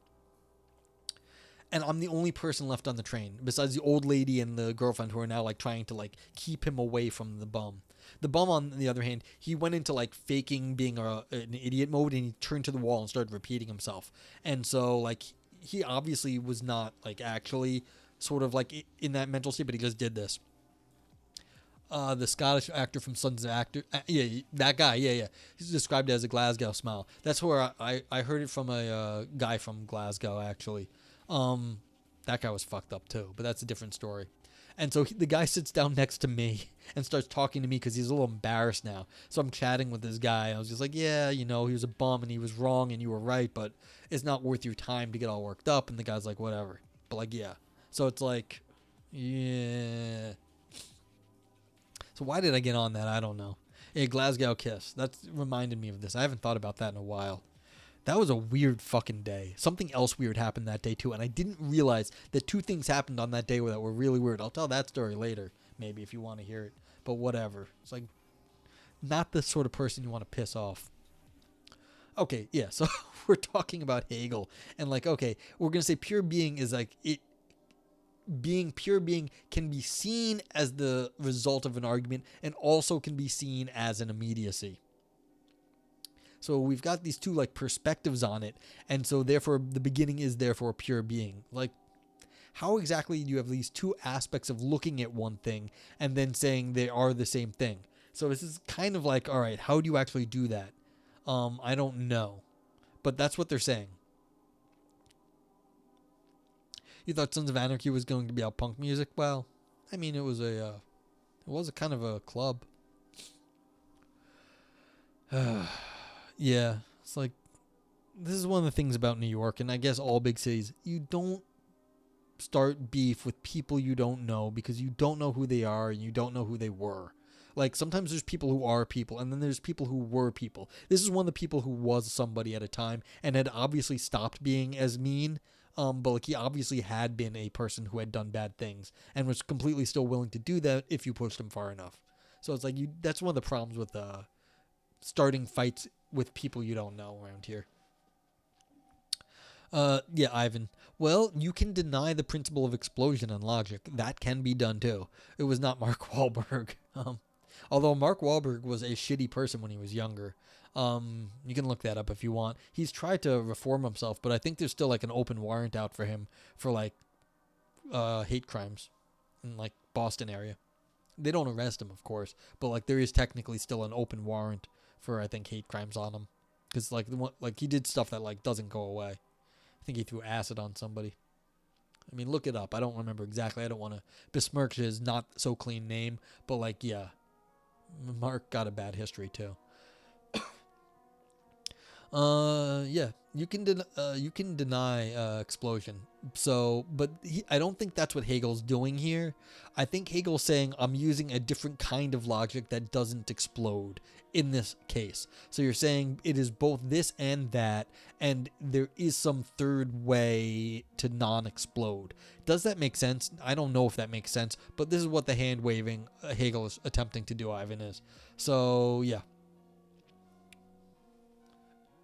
Like, usually there's always a problem. That where like it comes back to bite them. Like if you're saying, okay, it's not this or that, then what are you asserting? You're asserting two different things of one thing at different times, and it's looking like, well, then you're psychologizing what you're talking about, and that's not pure being. You're the way it's appearing to you or your thoughts about it are not the thing. Like that's a different thing. Your idea of pure being is not the pure being. So like you can think about things in a different way at different times, but like that's what it is. Well, like I said, Ivan, no one's going to explain this perfectly. This is just what we can explain what Hegel said. We don't have to agree that this is perfect. And like I said, there are plenty of logics nowadays that don't hold explosion. And you can have logics without explosion, non-classical logics. You can look this up. This is not a mysterious topic anymore. So it's like you can do that. Now, is that going to be scientific? I don't know, but that is not a problem for logic to have multiple truth values and other things, like where you have no explosion. And there have been logics in the past. It's not even just a modern phenomenon. There's have been logics in the past that deny explosion too. Yeah, so you don't have to like them, but you do have to appreciate that they exist. Yeah. And then, but then again, like you're saying, okay, are you using those logics in science? Maybe not. Maybe you think the world is this way, where it does have an explosion, and that's fine. But like you could say, maybe Hegel has a slightly different take on it, and that would be kind of yeah. I agree. I don't think Hegel is using the logic either, but we're not exactly sure what Hegel meant either. This is 1800 something, and so this is prior to our current understanding of logic. So maybe he's getting one of the concepts. Maybe.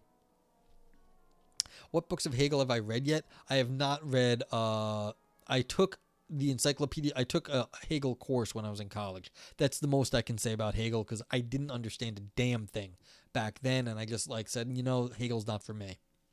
So, 0 credit. Yeah.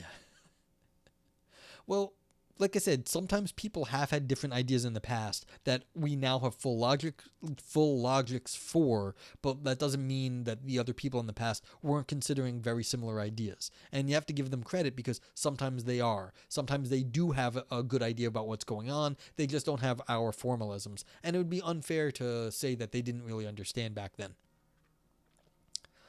When you were probably the only one in chat who's read Hegel's Phenomenology of Spirit in its original language. Yeah, Tindarios, like, that's no joke. Like, that's impressive that you've gotten through that. Like, Hegel's not an easy thing. So, if my student wrote this argument, how much credit would I give them? Is this student Hegel in the 1830s?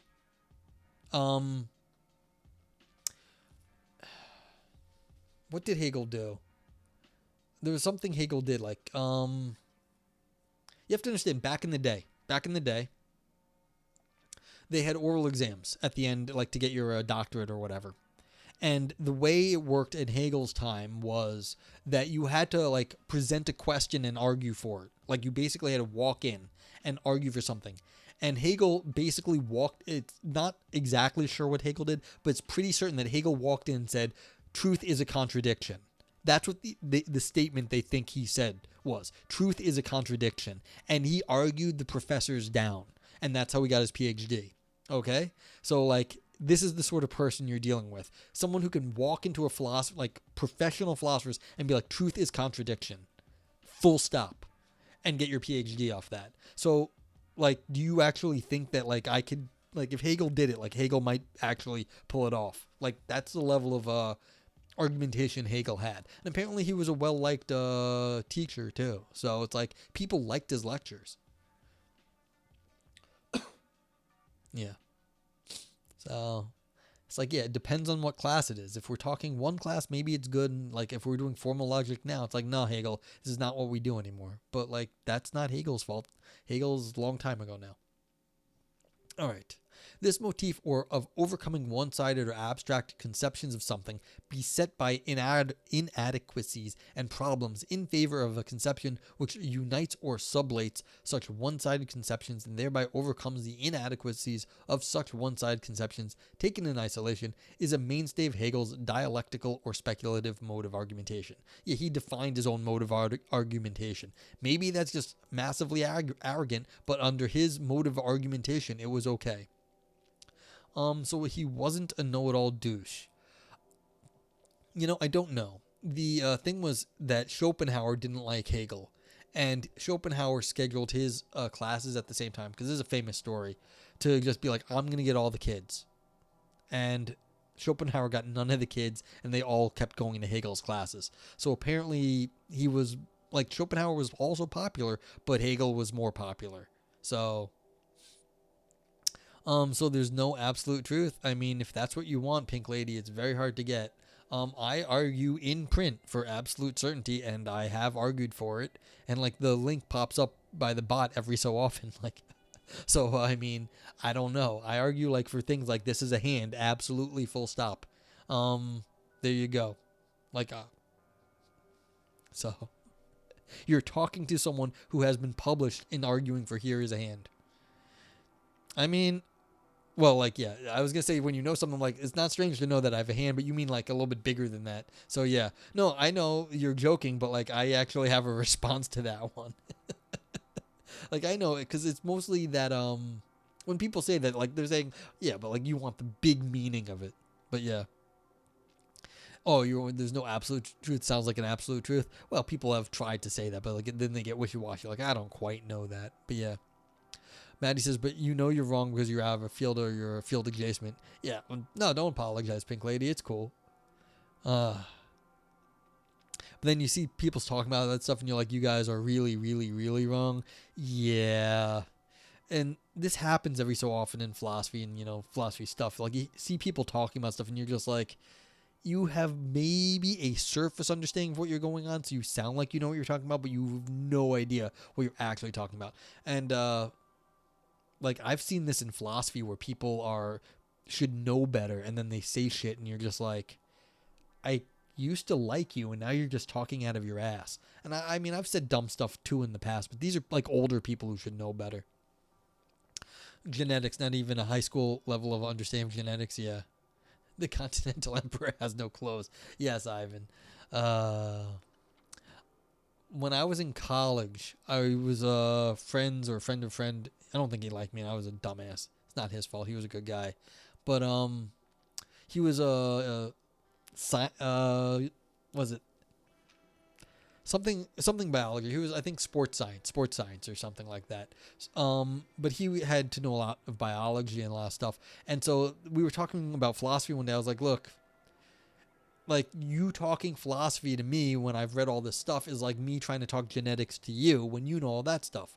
And he was like, what do you mean? I was like, so then I went back and was talking about the Krebs cycle where, like, photosynthesis happens in plants. And, I remember that name now, but, like, I can't explain anything that happens. And I started explaining this to him. And he was just like, stop, you sound terrible. You sound like an idiot. I'm like, yeah, I'm remembering my 8th grade biology class here. Like, this was already 4 years earlier or whatever. And I was like, but that's kind of what you sound like because I've done all this work and now you're trying to describe these concepts I know, like, huge amounts about. So, yeah. The analytic emperor isn't always better. Yeah.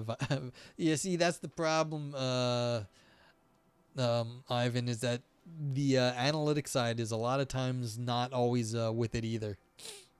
It might be better sometimes, but not always. Yeah, so I tried describing the Krebs cycle, and the guy was just like, stop, please. Like, yeah. And don't tell me what Plato's cave is about then. You don't know. I mean, you know something, but it's like, don't be like, oh, this is deep metaphysics. Like, nah. It's like, leave it alone.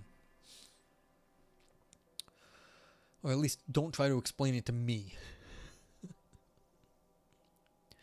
All right, so wait. What's up, Pink Lady? All I know is I know nothing. Well, DCI hitting us with the Socratic maxim. Could I explain the cave myth? No, probably not at this point. to tell you the truth, you should go ask Aris on one of his streams. Like, basically, it's starting off like in the cave, and like people are looking at like shadows on the wall, and it's supposed to be this great metaphor. I don't know what exactly it's about at the moment.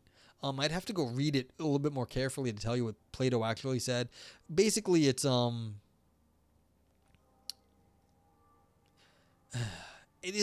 supposedly this great metaphor about learning things, like where we are in the world. Like, you start off with like very limited information and knowledge, and then you get more and you realize what you saw in the past was not the truth, and then like getting into Plato's version of things, then you finally get to the outside world. But yeah, so it's a great metaphor of like what it is to like not understand the world, and then to understand a little bit more and understand a little bit more. But it's like, yeah.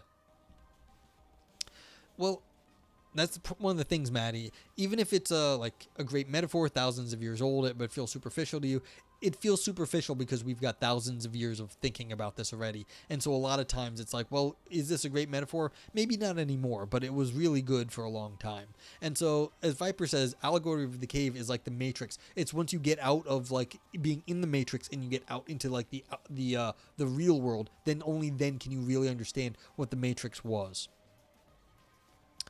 Ivan Neo says, I got a book on Heidegger. I'm sorry, why did you do that, Ivan? That was not very good. Okay, you figured you'd let the experts tell me what being in time was really about, and lo and behold, 1/3 of philosophers have no idea. 1/3 think he's a charlatan. 1/3 think he was the greatest thing since sliced bread.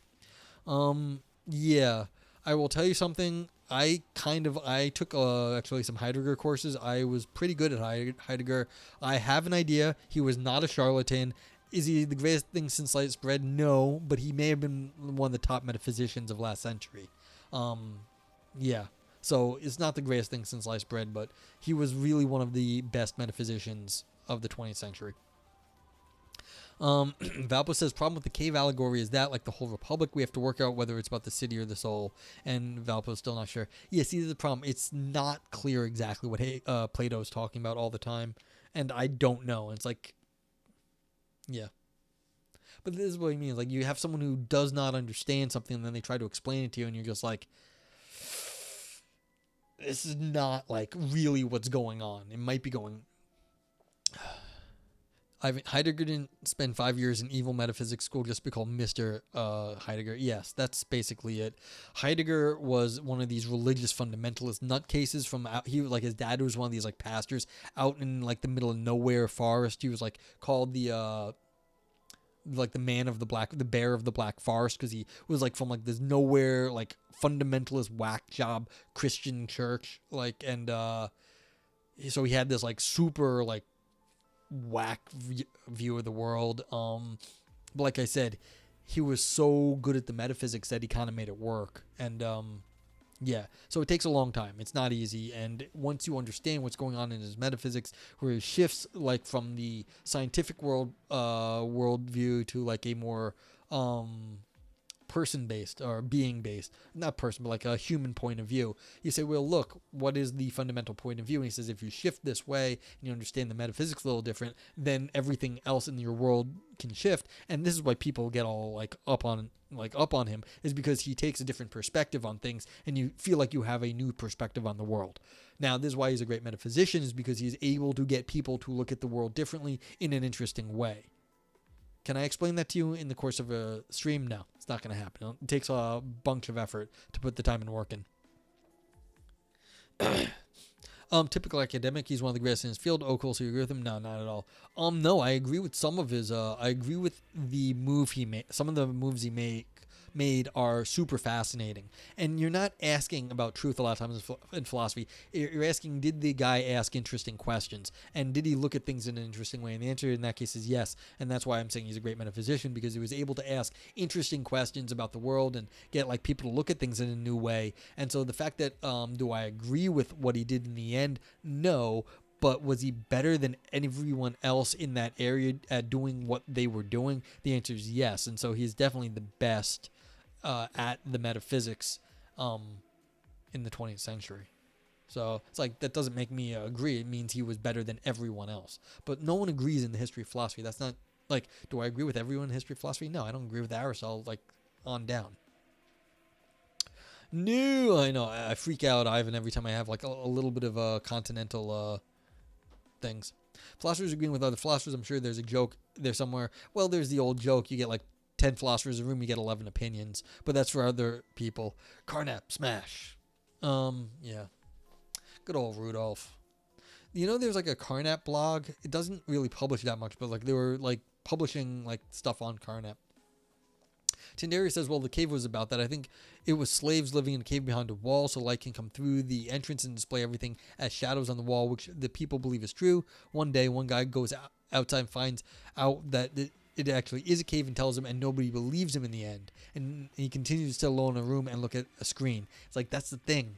It's like, you can't tell people, like, what the Matrix is. They have to, like, kind of get outside of it to understand. And there's, like, the initial thing. It's like, is this the way knowledge is? Or is, as Valpo says, the way the soul is? Or is this the way the city is? The right way to view, like, politics? Like, I don't know. Viper says, maybe that's my bias. It's not about a solution. It's about writing interesting code. Would make me murder a project lead. Yeah, but this is philosophy. This is not always solution-based. This is sometimes, like, question-based. Like what it is. Sounds horrendous, yeah. Yeah, but what's your goal? Like, if your goal is to write a novel, I mean, your goal is to write an interesting novel. It's not supposed to be true. It's like, this is the thing. This is like, philosophy is not only being scientific. It also has to talk about interesting ideas, what matters to people. Like, that doesn't mean, and so, like, the idea that looking at the world in a different way, that matters to people. Like, that does matter. To have a new perspective on the world, that matters to people. And so it's like, is it true? Maybe it's not the best way to look at the world, but is it a different way and having a new perspective on things? That matters to people. And so it's like, this matters in philosophy. And so it's, yeah, exactly. But art has value, Ivan. Continental stuff is at best art. But, like, again, that is something with value, and that's why it's of importance. It's like, you can't just you can't discount it because it's not the kind of value you like. You want the truth. You want to find out what, like, the answer is. Cool, but there's other things out there. Like, a good quote I like is having all the answers means you're asking boring questions. Like, you can have all the answers if you don't ask anything interesting. It's very easy to do. You just only ask dumb questions. Then you can have dumb answers. Yeah. Okay. Oh, Tindaris, did you chat GPT it? Like, I think everything up until the dots was pretty standard. You just recently read The Republic? Yeah, okay. If I'm going to open my mind, I want a filter. Well, I mean, that's kind of what we do here. We rate philosophy stuff. DCI Bank says, I bought a few philosophy books that Aristotle recommended. I'm going to start them this weekend. That's awesome. And just so anyone who is in chat and doesn't know, our buddy Aristotle, first link over there. Give him actually a full-on shout-out. That's coordinating if I can type, actually. Shout-out.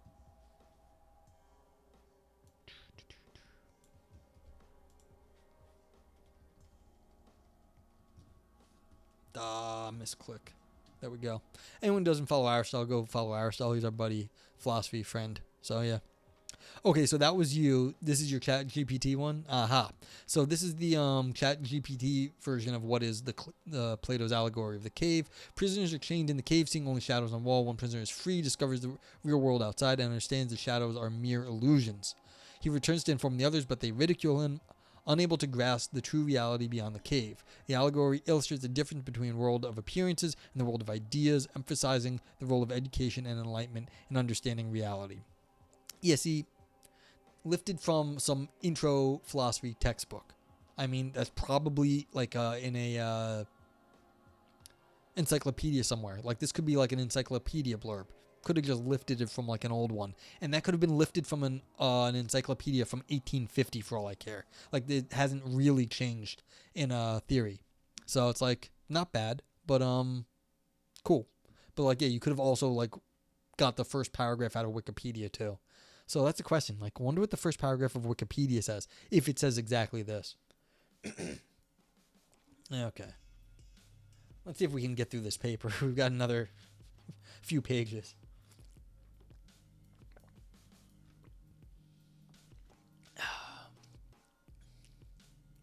Yeah, so now he's making his own version of like you can be speculative and whatever that is, and that's Hegel for you. Okay, although he does not spell it out explicitly in what must the beginning of science be made, end quote, it seems reasonable to infer that the beginning made with pure being, when this concept is understood to unite mediation and immediacy, is taken by Hegel to have the resources to satisfactorily answer the kind of objections that would be leveled at beginning merely with something mediated or merely something immediate.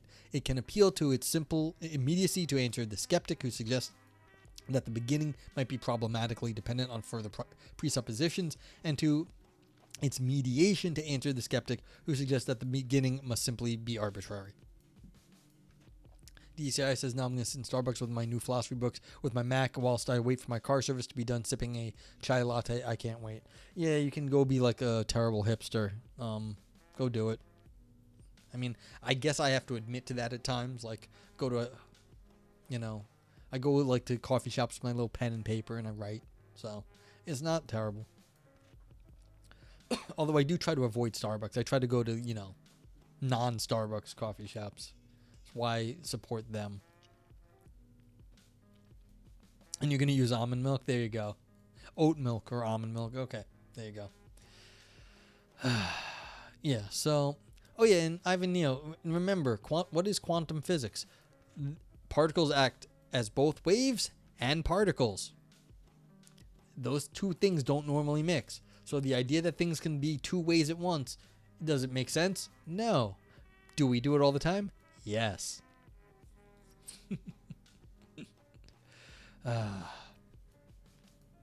This kind of interpretation of the solution to the problem of beginning has been notably defended by Michael Wolff and more recently by Miles Hentrup and myself, among others. There are significant differences between the versions of this kind of account defended in the contemporary literature, however, particularly concerning the sense in which the beginning of the logic is mediated. William Maker notably defended an account of the phenomenology as a self-eliminating presupposition for the logic, which suggests itself as a good way to make sense of Hegel's remarks to the effect that the concept of pure being both presupposes an account of finite knowing or consciousness and is at the same time presuppositionless or mediated and immediate. Yeah, so it's it's immediate and it's also derived, but it becomes presuppositionless.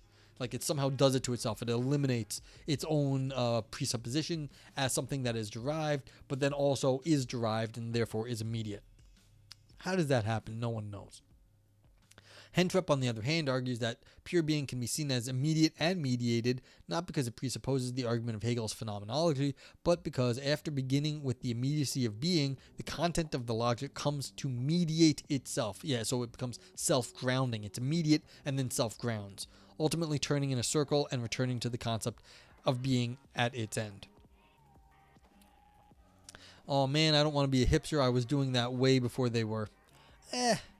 Yeah.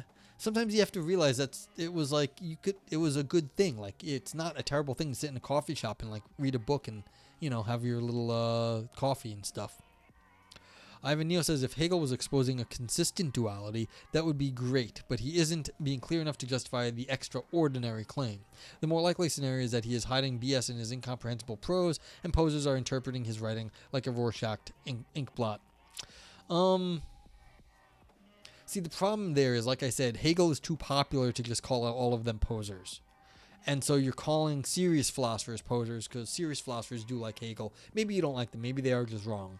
But like that's the unfortunate part here is that it's too well appreciated to call them all posers without coming off as being one yourself, basically. Now, maybe they would say it was exposing a duality. Yeah, again, all these people are arguing this stuff in different ways, shapes, and form. Hegel is reminding you of bagels, for fuck's sake. Yeah, and now are you hungry? I thought you had pickles, not bagels. Pickles, bagels, Hegels, Kegels. So yeah. Now, of course, Ivan, again, you got to give him a little bit more leeway here because, again, this is not new. This is very old work, and so he didn't have the concept of duality that we have today. And so you have to give him a little bit more of a space. That doesn't make him right, of course. He's still wrong. He still makes no sense. But you have to give him a little bit more leeway. And that's what these people are trying to do. They're trying to show ways we could give him leeway. Do any of them make sense? No, but they are trying. They try very hard. And they can sometimes do well. Okay, author has suggested that the most viable version of Hegel's solution to the problem of beginning occurs in the encyclopedia logic. There I claim Hegel replaces the appeal to the phenomenology for the mediation of the beginning of the logic with an appeal to a negative science of completed skepticism, informed by Hegel's engagement with Pyrrhonian skepticism, although I acknowledge that Hegel himself appears to reject this version of his solution shortly after considering it. So, like even the author says, it doesn't work, but it does. It is one of, he thinks, this author, I don't know if it's he, I forget, thinks it's the best one of the bunch. Yeah, if there were some consensus, you'd be much more likely to buy it. That's fair, Ivan. No one knows. I think Hegel's for Hegels is a band or maybe a blog. Yes, I think someone definitely made Hegel's for Hegel. Squeeze it real tight. Yeah. I mean, you're the one with the pickles, DCI. Don't ask where you put them. The details and comparative viability of the different versions of such a solution demand further scrutiny, of course, but that cannot be provided here. It must suffice to say that Hegel quite clearly takes himself to have made a compelling case for beginning a science of logic with the consideration of the concept of pure being with what must be the beginning of the science made. I have suggested here that the text supports a reading which takes Hegel to insist on understanding pure being as simultaneously mediated and immediate in such a way that enables it to overcome what is unsatisfactory about beginning either with something mediated or with something immediate alone. Nevertheless, after having justified the beginning in this way, Hegel is clear that beginning is to be understood in terms of indeterminate immediacy. It is to his subsequent discussion of this concept and those that follow it in the first chapter of the logic that I now turn. Hide the pickle, but where exactly? And my voice is starting to go. Yeah, over 2 hours.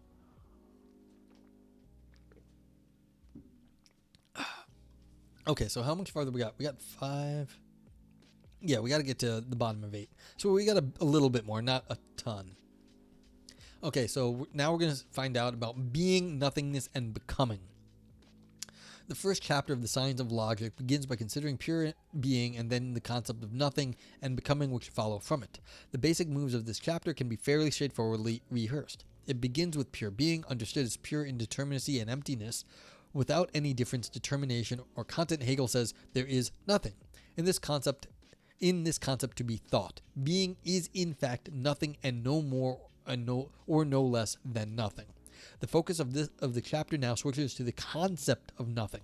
Hegel notes that it makes a difference whether one thinks of something or of nothing, and thus claims that something specific must be meant in the thinking of nothing. Nothing is, in our thinking, he claims, or rather it is empty, thinking itself. So yeah, so here's the thing. This is the same thing as like you have an empty set, but the set of an empty set is not the same thing as the empty set. So you're thinking about the set of the empty set. So you've got nothing there, but then you think about that and you've got like sort of concepts. And so when you think about it, then you have done more. And so you've now taken nothing into the thought of nothing, and the thought of nothing is a thought now. Yeah, so... So in thinking pure being, one finds oneself thinking nothing, and in thinking nothing, one finds oneself thinking pure being. Have a great night, and have fun getting creamy. I mean, the question is, are you buttering your cake or something else? So DCI is confused. What this reveals, Hegel claims, is that being has gone over into nothing and nothing has gone over into being. Lots of creamy toppings too. Whipped cream on top. It's excellent. Okay, so nothing has gone over into being, has gone over, and not goes over. So, yeah, so it's a jumping into. It's not like nothing like is like smoothly into become something, but like again, you're thinking about nothing, and so nothing is now a thought, which is a thing. So, yeah. It means nothing is a shart. You want nothing, but you get something because they're both produced from the same place. Yeah, this is kind of... But see, Vipers, you are right. This is the method Hegel uses. Once you get this first move, then you get like the Hegelian ball rolling. Once you're like, okay, I've got this... You can think nothing, the idea that you can do that, which again, I'm not saying makes any sense, but then they got the set of nothing, which is the thought of nothing, and then you can start building out of these things that you now have, because now you've got thoughts and thoughts about thoughts, and then like relations of thoughts between thoughts. So this is what's happening here. You are starting to, once you have this first move from Hegel, if you somehow allow it to go through, then Hegel is now off to the races. The truth of these concepts Hegel claims is thus this movement of immediate vanishing of one into the other, becoming.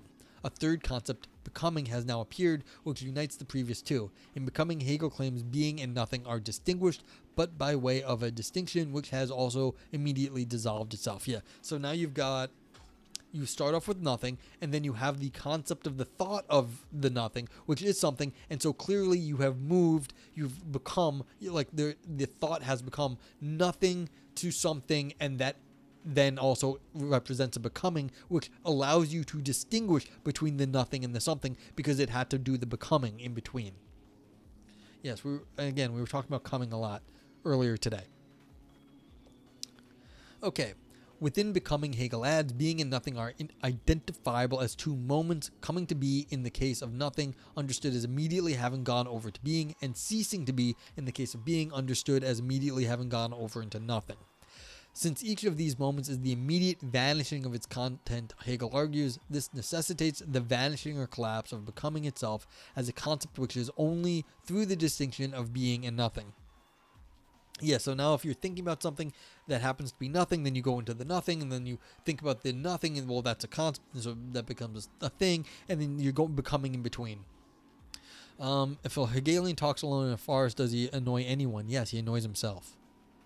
The result of this collapse, Hegel concludes, as the result of the mediation of the indeterminate concepts of being, nothing, and becoming examined in this chapter amount to a minimal notion of determinacy. He calls it determinate being, Dasein. That's the being.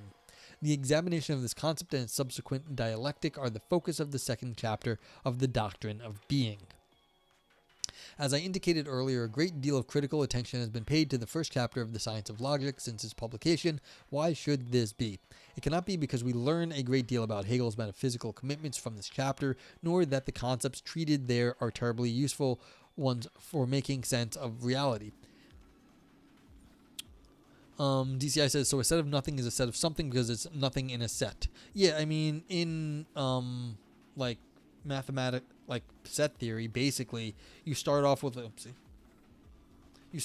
a concept of like nothing, like, oh god, I can't draw anymore. You start off with a concept of nothing, like you get the empty set, like that's that, and then you make a set of it, so you get,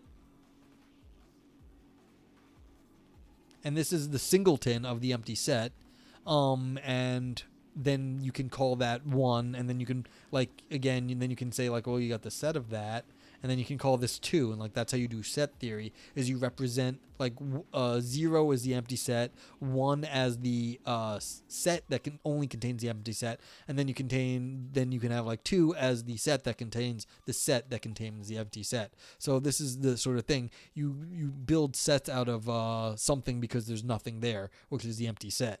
So that's exactly sort of the thought going on.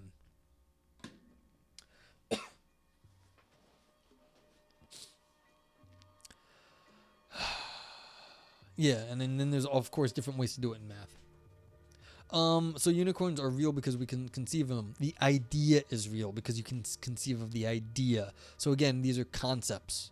Now, Hegel's doing this, of course, as being, so nothing and something are, this is a different sort of thing. It's a metaphysical one. But yeah, the concept of unicorn is real because you can conceive of that. A unicorn itself would be, a product of the mind. And you can think of like the object of the mind. They call these intentional objects as opposed to extensional objects. Extension meaning having extension in the world. So the intention, the object in the mind is, that's an object of the mind, and you can talk about thoughts.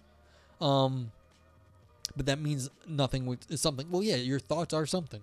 We tend to agree that at least even physicalists would agree that you have a physical goings on in your brain when you have thoughts. So the brain has some sort of physical substrate that counts as your thought, whatever that is, in your brain chemistry, and that would be the something that it would be. Yeah, but like that isn't actually problematic. For most people, don't think that's problematic. Like, now, exactly what do you mean by real gets to be a very, very nasty question, but that's a very hard one to answer. There's whole sorts of things called fictionalism, where you're talking about fictional objects. That's a whole theory unto itself. There's logics of fictionalism. There's different sorts of ways of understanding intentionality, extensionality, and even third concepts in the middle. I've done stuff with that before, but yeah. But yeah, so what do you mean by real? But like real as a thought in your head, it's like, yeah, I agree there's thoughts in your head, and maybe if you're a physicalist, that just means your brain chemistry is doing something at that point.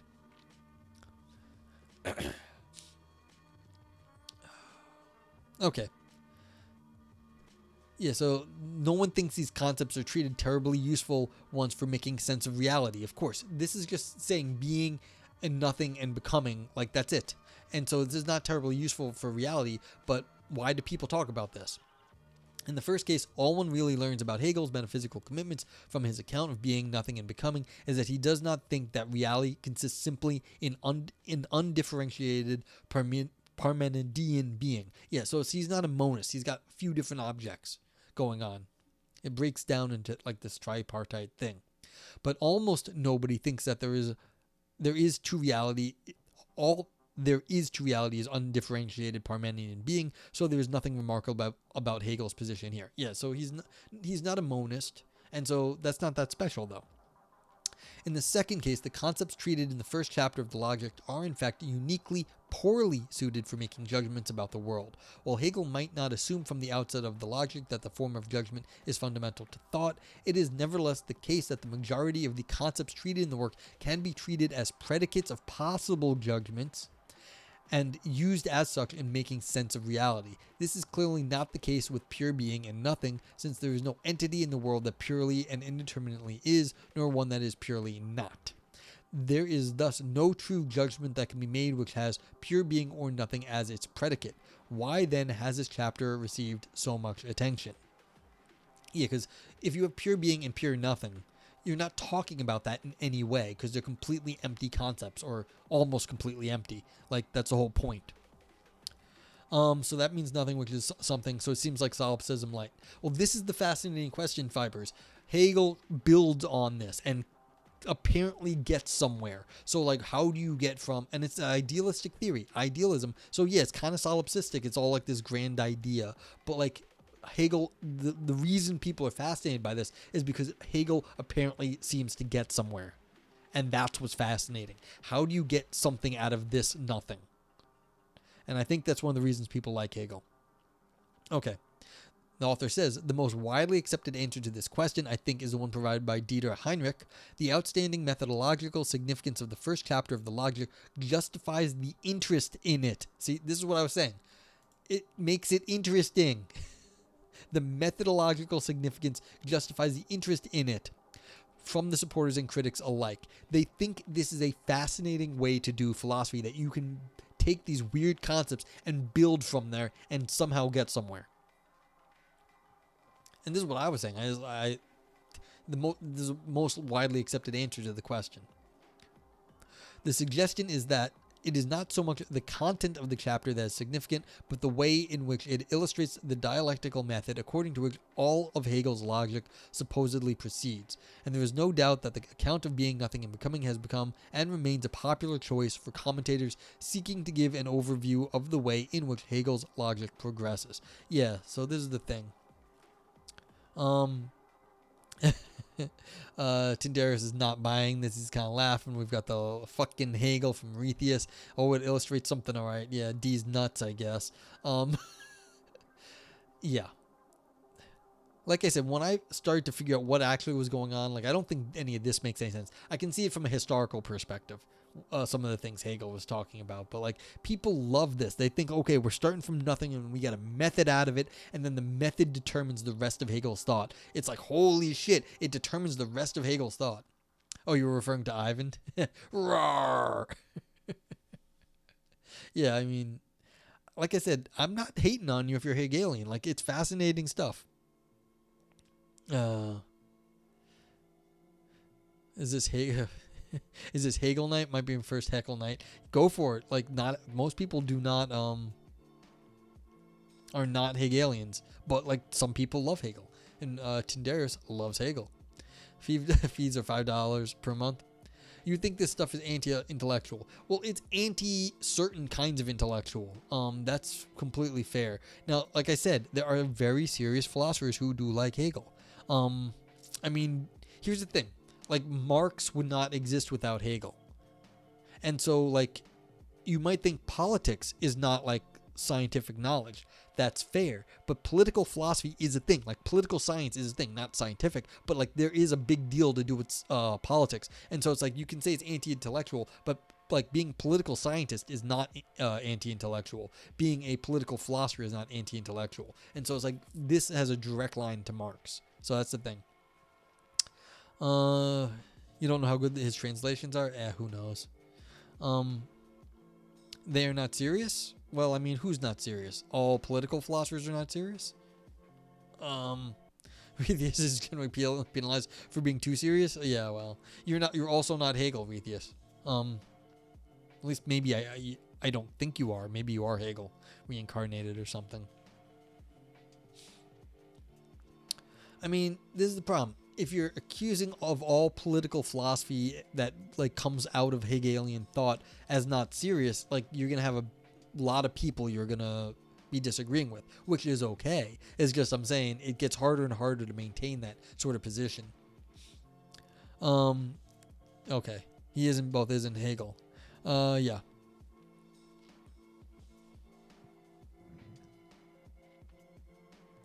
Argumentum ad populum. Well, it's that, you know, just because there's a populist thing, like that's a good point, Vipers. Just because there's a lot of people that do it, that doesn't make them right. Like that doesn't make them good. That doesn't make them smart. There's a lot of people that are assholes, and maybe they're all Hegel philosophers. But it's kind of hard to go that route when you're talking about like academics. Like these are people employed by like universities and stuff like that, and I've dealt with them before. They're not stupid people. They're generally trying to be serious, sort of thing. So it's like it's just dealing with populist people, but like you have to go actually find a Hegel scholar, deal with them, and then be like, okay, what the hell? Like, is this just not serious? And you'll see they are serious people. Like they're trying to be good academics. So a lot of smart, serious people are into astrology. Yeah, but are they employed by universities to teach astrology? Like these are people who have fooled like straight up like the best philosophy departments in the world. Yeah, Christianity. Yeah, of course. Like people believe in like all sorts of culty things. So yeah. But I'm saying like there are people like that are not frivolous that are into Hegel too. I mean, Rhetheus, yeah, I know it is a hobby for those folks, but I mean, there's a lot of smart people that do, believe not so normal things, I guess you could say. So it's like, but I'm just telling you, it's like discounting a whole history of like philosophy that comes out of this. It's gonna be hard at a point to maintain that. Like you can do it, but I'm just saying, Hegel doesn't have to be for you, but it's going to be hard. Like these people are not as frivolous as you might think. Okay, the method of logic is something that Hegel elaborately, explicitly, only retrospectively... Sorry. The method of logic is something that Hegel elaborates explicitly only retrospectively at its end. And he is clear that he does not view it as something external to its subject matter, like a model which can be applied to various content as one chooses. Still, this is not to deny that commonalities can be identified in the way in which concepts give rise to one another as the argument of the logic progresses, nor that it can be useful to approach the text with a rough scheme of how the steps of its argument tend to unfold. Indeed, Hegel presents such a schema in some sections of his Encyclopedia Logic, and the basic moments as he presents them there might be thought to correspond well to the structure of the logic's first chapter.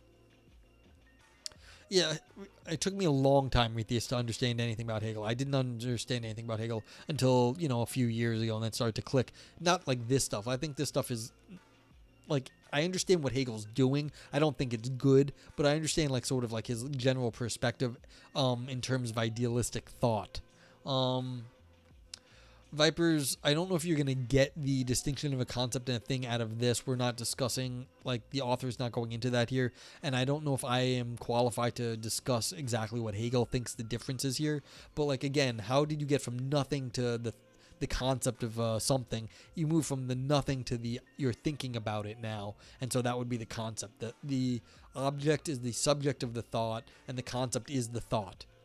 That's usually how it goes. And you get this distinction, which you like much better from Frege, who was a mathematician and logician. Okay, yeah, so Retheus does it physically, like a thing being an action and a concept being a thought. Yeah, so like there has to be something in the world for it to be an object, usually. Like, so yeah, like this is a quarter. This is in the world. That's the subject of my discussion.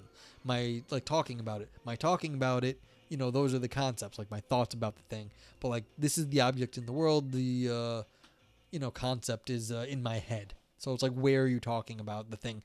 Generally speaking, is it in the world or is it in your head?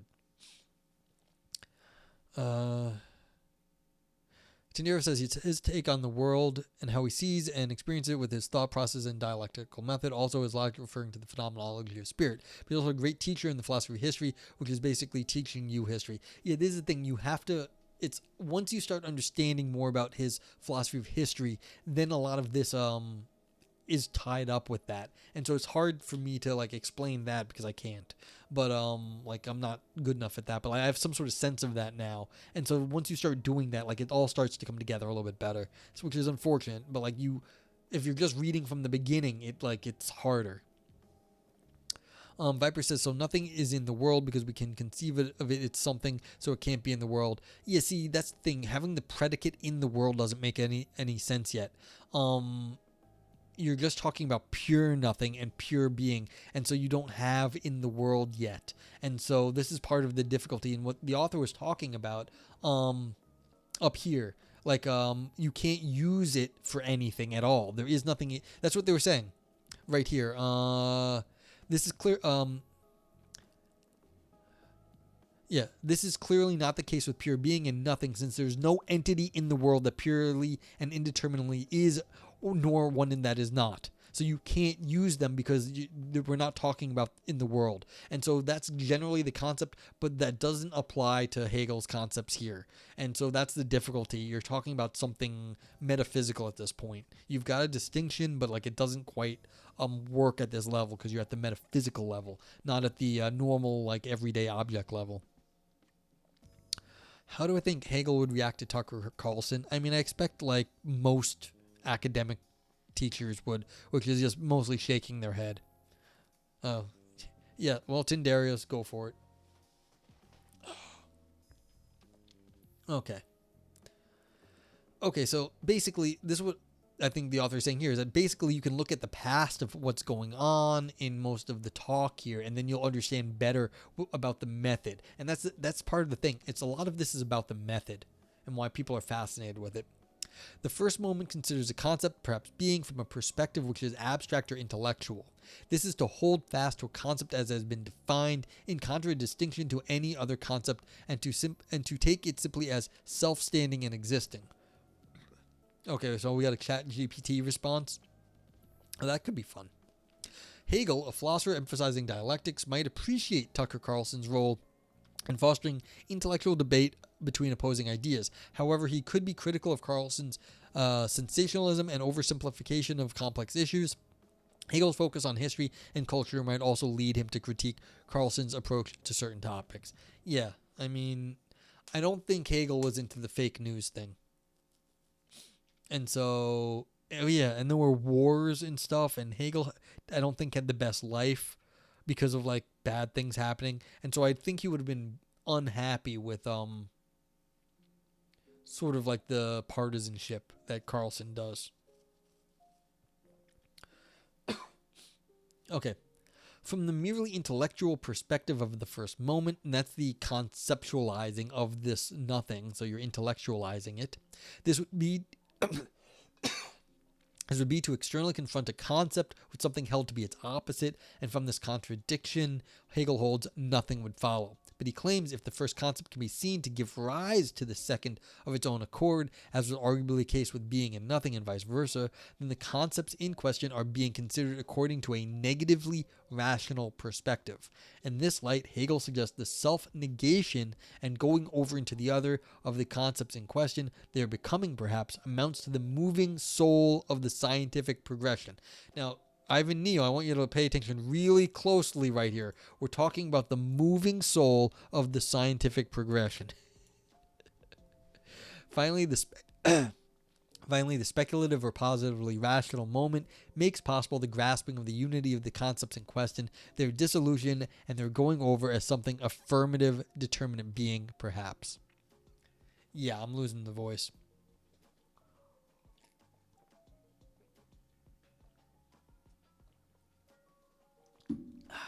Yeah.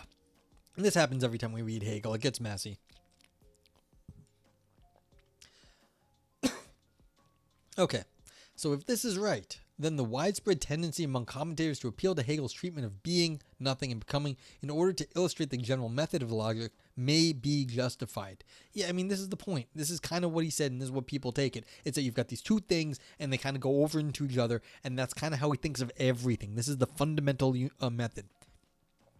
So, in closing, however, I would like to suggest that this tendency is in fact to some extent misguided, and that there is good reason not to take the first chapter of the logic to exemplify the kind of logical progression sketched in 79 to 82.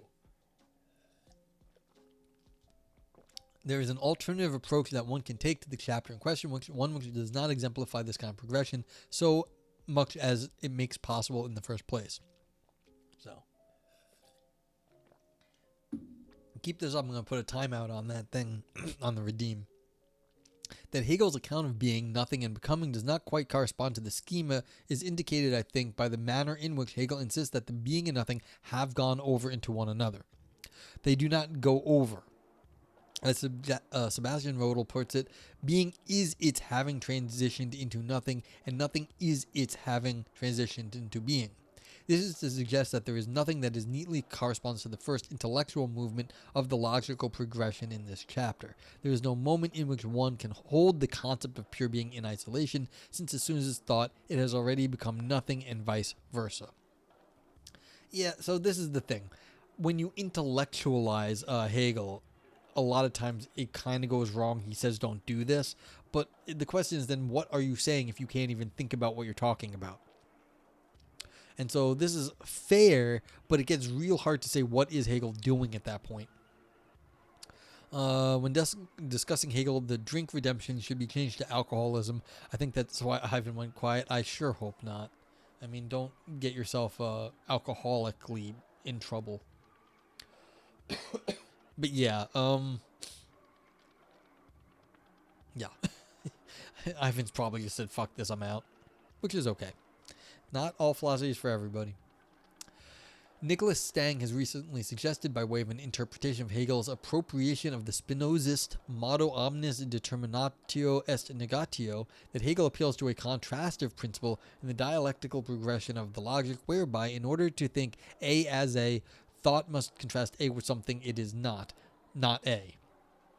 And it does seem that something like such a principle is required firstly in order to hold a concept fixed in contradistinction to other concepts, as in the case of the first intellectual moment of logic discussed above, and secondly to understand the way in which concepts dynamically oppose one another in the negatively and the positively rational moments. Alright, so basically, even just getting the A, you don't have to think about it, you just get it. That changes it from whatever it was. Okay, but like whatever that process is, we're not saying the thought of it, we're just saying even in thinking it, it is no longer what it was anymore. Fine, that's okay. I don't know if that's so different though. I mean, you can define that as your intellectualization, or it's like the perceptualization of the A. Baseball, very cute vipers. Okay, but pure being and nothingness, it seems, cannot be determined by such a contrastive principle. They are, after all, indeterminacy and emptiness. Determinacy itself first explicitly enters the picture with the concept of determinate being. Negation, too, receives its first explicit treatment in the dialectic of Dasein. Okay, so you're saying you can't even give the good definitions you need until later. This points, I think, in the direction the author says of a reading of the first chapter of the Logic as an account which gives rise to the possibility of determinacy and negation, and to the possibility of a contrastive principle and the kind of progression Hegel sketches in later on. Okay, so basically it is that thing, but it's the proto version of it. It's like the proto schema this first time. So you need to schematize this thing, but it still is the same thing. It's just happening schemaless at this point. That's okay. That's okay. It's not giving you the schema. It's giving you an instance of the schema, which then becomes schematized. Fine. Does that actually change much? I don't know. The basic thrust of such a reading would be one that takes Hegel's discussion of being, nothing, and becoming as an account of what is involved in thinking immediate indeterminacy, and finds that this thinking collapses, as Hegel says, of its own accord into the thinking of some determinate content. Yeah, see, it's becoming a particular kind of thing. I cannot give a detailed defense of such a reading here, but is suggested by Robert Pippin's claim that in the first chapter of the Logic takes place in an attempt to think being as such, but that this attempt will fail, and through that failure we learn what any thinking must be, the attempt to think that being such an X or Y or whatever. Yes, it seems like, all right, you're thinking an instance here, and then you get yourself into what thinking is, because if you're doing it in the minimal case, then you get the scheme for the general case. That's fine. I mean, I think like maybe that makes a little bit of sense. I'm not so sure like this is going to be groundbreaking, but that's fine.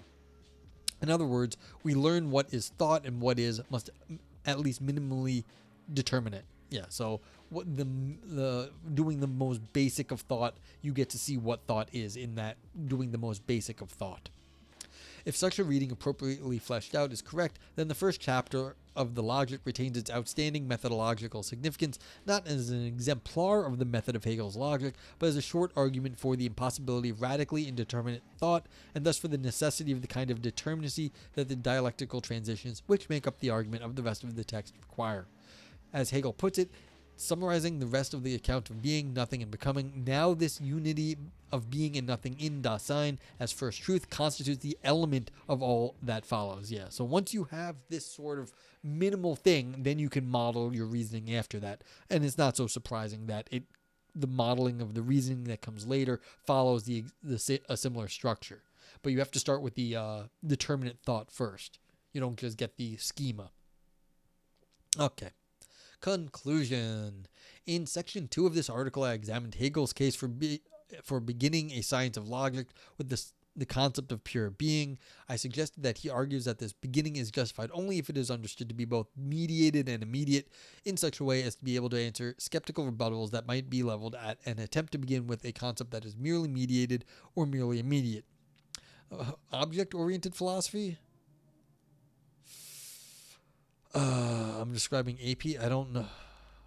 I don't know what AP is, but like there's something in philosophy called object-oriented ontology, and sometimes object-oriented philosophy. So I may be getting computer science and philosophy confused at this point. Yeah. But yeah, like I was saying, you can kind of do the set theory thing here, which is like, sets of sets of sets. Yeah. Abstraction, polymorphism, inheritance, encapsulation.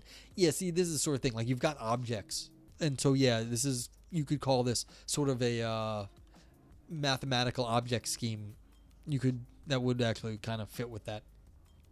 All right, let's finish this up. In section 3, I briefly recap the first chapter of Hegel's Logic, in which he examines the concept of being, nothing, and becoming. I suggested that, rather than serving to exemplify the method of Hegel's logic, this chapter amounts to a short argument for the essential determinacy of thought, which makes the kind of dialectical transitions characteristic of Hegel's logic. the kind of dialectical transitions characteristic of Hegel's logic possible. If these suggestions are accepted, then the reader is in a good position to further examine in detail the determinately negative derivation of fundamental categories in the subsequent chapters of the logic. Yeah. So, what do we think about Hegel? You need a torturing my viewers emote. Well, I guess. I mean, not all logic is going to be pleasant. Hegel is always unpleasant, and why do I do it? Yeah, maybe I'm just masochistic and I want to torture my viewers.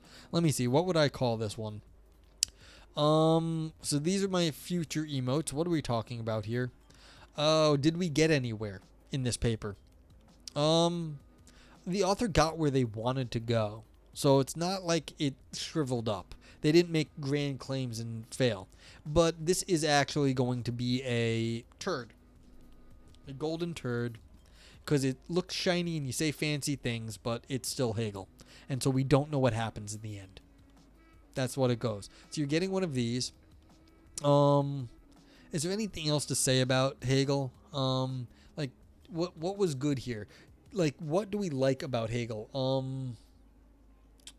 This wasn't like poorly done actually. Like, it was it was reasonably well done. But an Ouroboros too. Yeah, that's the thing. It's like these sort of big ideas. So yeah, it gets a turd and an Ouroboros for having like one of these old ideas. Like, we're talking about fundamental stuff in the universe, being and nothing. So it gets the Ouroboros. It does remind you of bagels, yeah. So this is the thing. It gets the Ouroboros, and this is an unusual combination. Golden turd and Ouroboros is talking about very big concepts, being, nothing, and becoming. And then it also is like sort of shiny, but in the end it's Hegel, because we don't really understand what's going on. So that's kind of how it goes. It's not navel gazing. Could we say it's existential? We didn't get any like real existential content here. We talked about like phenomenology and like, getting pure reaction to the world but that was just an aside. It didn't do any slice and dice, so it's not going to get the scalpel. Or were there fun ideas here? No, these weren't. Like, this is Hegel. We are not doing any fun ideas at this point. And like I said, it didn't shrivel up like shitty philosophy does. Like, this is sort of exegetical, so it didn't shrivel up and like go like and just like fizzle out. We didn't fizzle out here. The author got where they wanted to go. So we're giving this a Ouroboros and a golden turd. So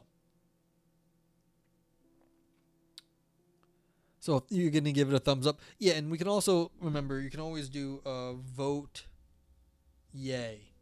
Like, these are global emotes. There's the vote yay and vote nay. So you can always do that too. So DCI says vote yay on this. I mean, here's the question. Should this be a recommended paper for someone interested in Hegel? Yes, this is not bad, like, as far as Hegel scholarship goes. I'm not a Hegel scholar, but like, that's the thing. Like, would you say vote yay or would you say vote nay? Like, if you were just going to give it up and down. And Vipers was just planning on doing Human Centipede on me. Yikes. All right. So, vote nay. Yeah, so remember, those are always available on all channels. So you can always say yay or nay. Okie dokie. Yeah, so we've got a nay from Ivan, which is the least surprising rating today. But I think that'll be it. We're coming up on, and Vipers also said nay. Let's see, we're coming up. Oh, Anne's live. Let's go right in then.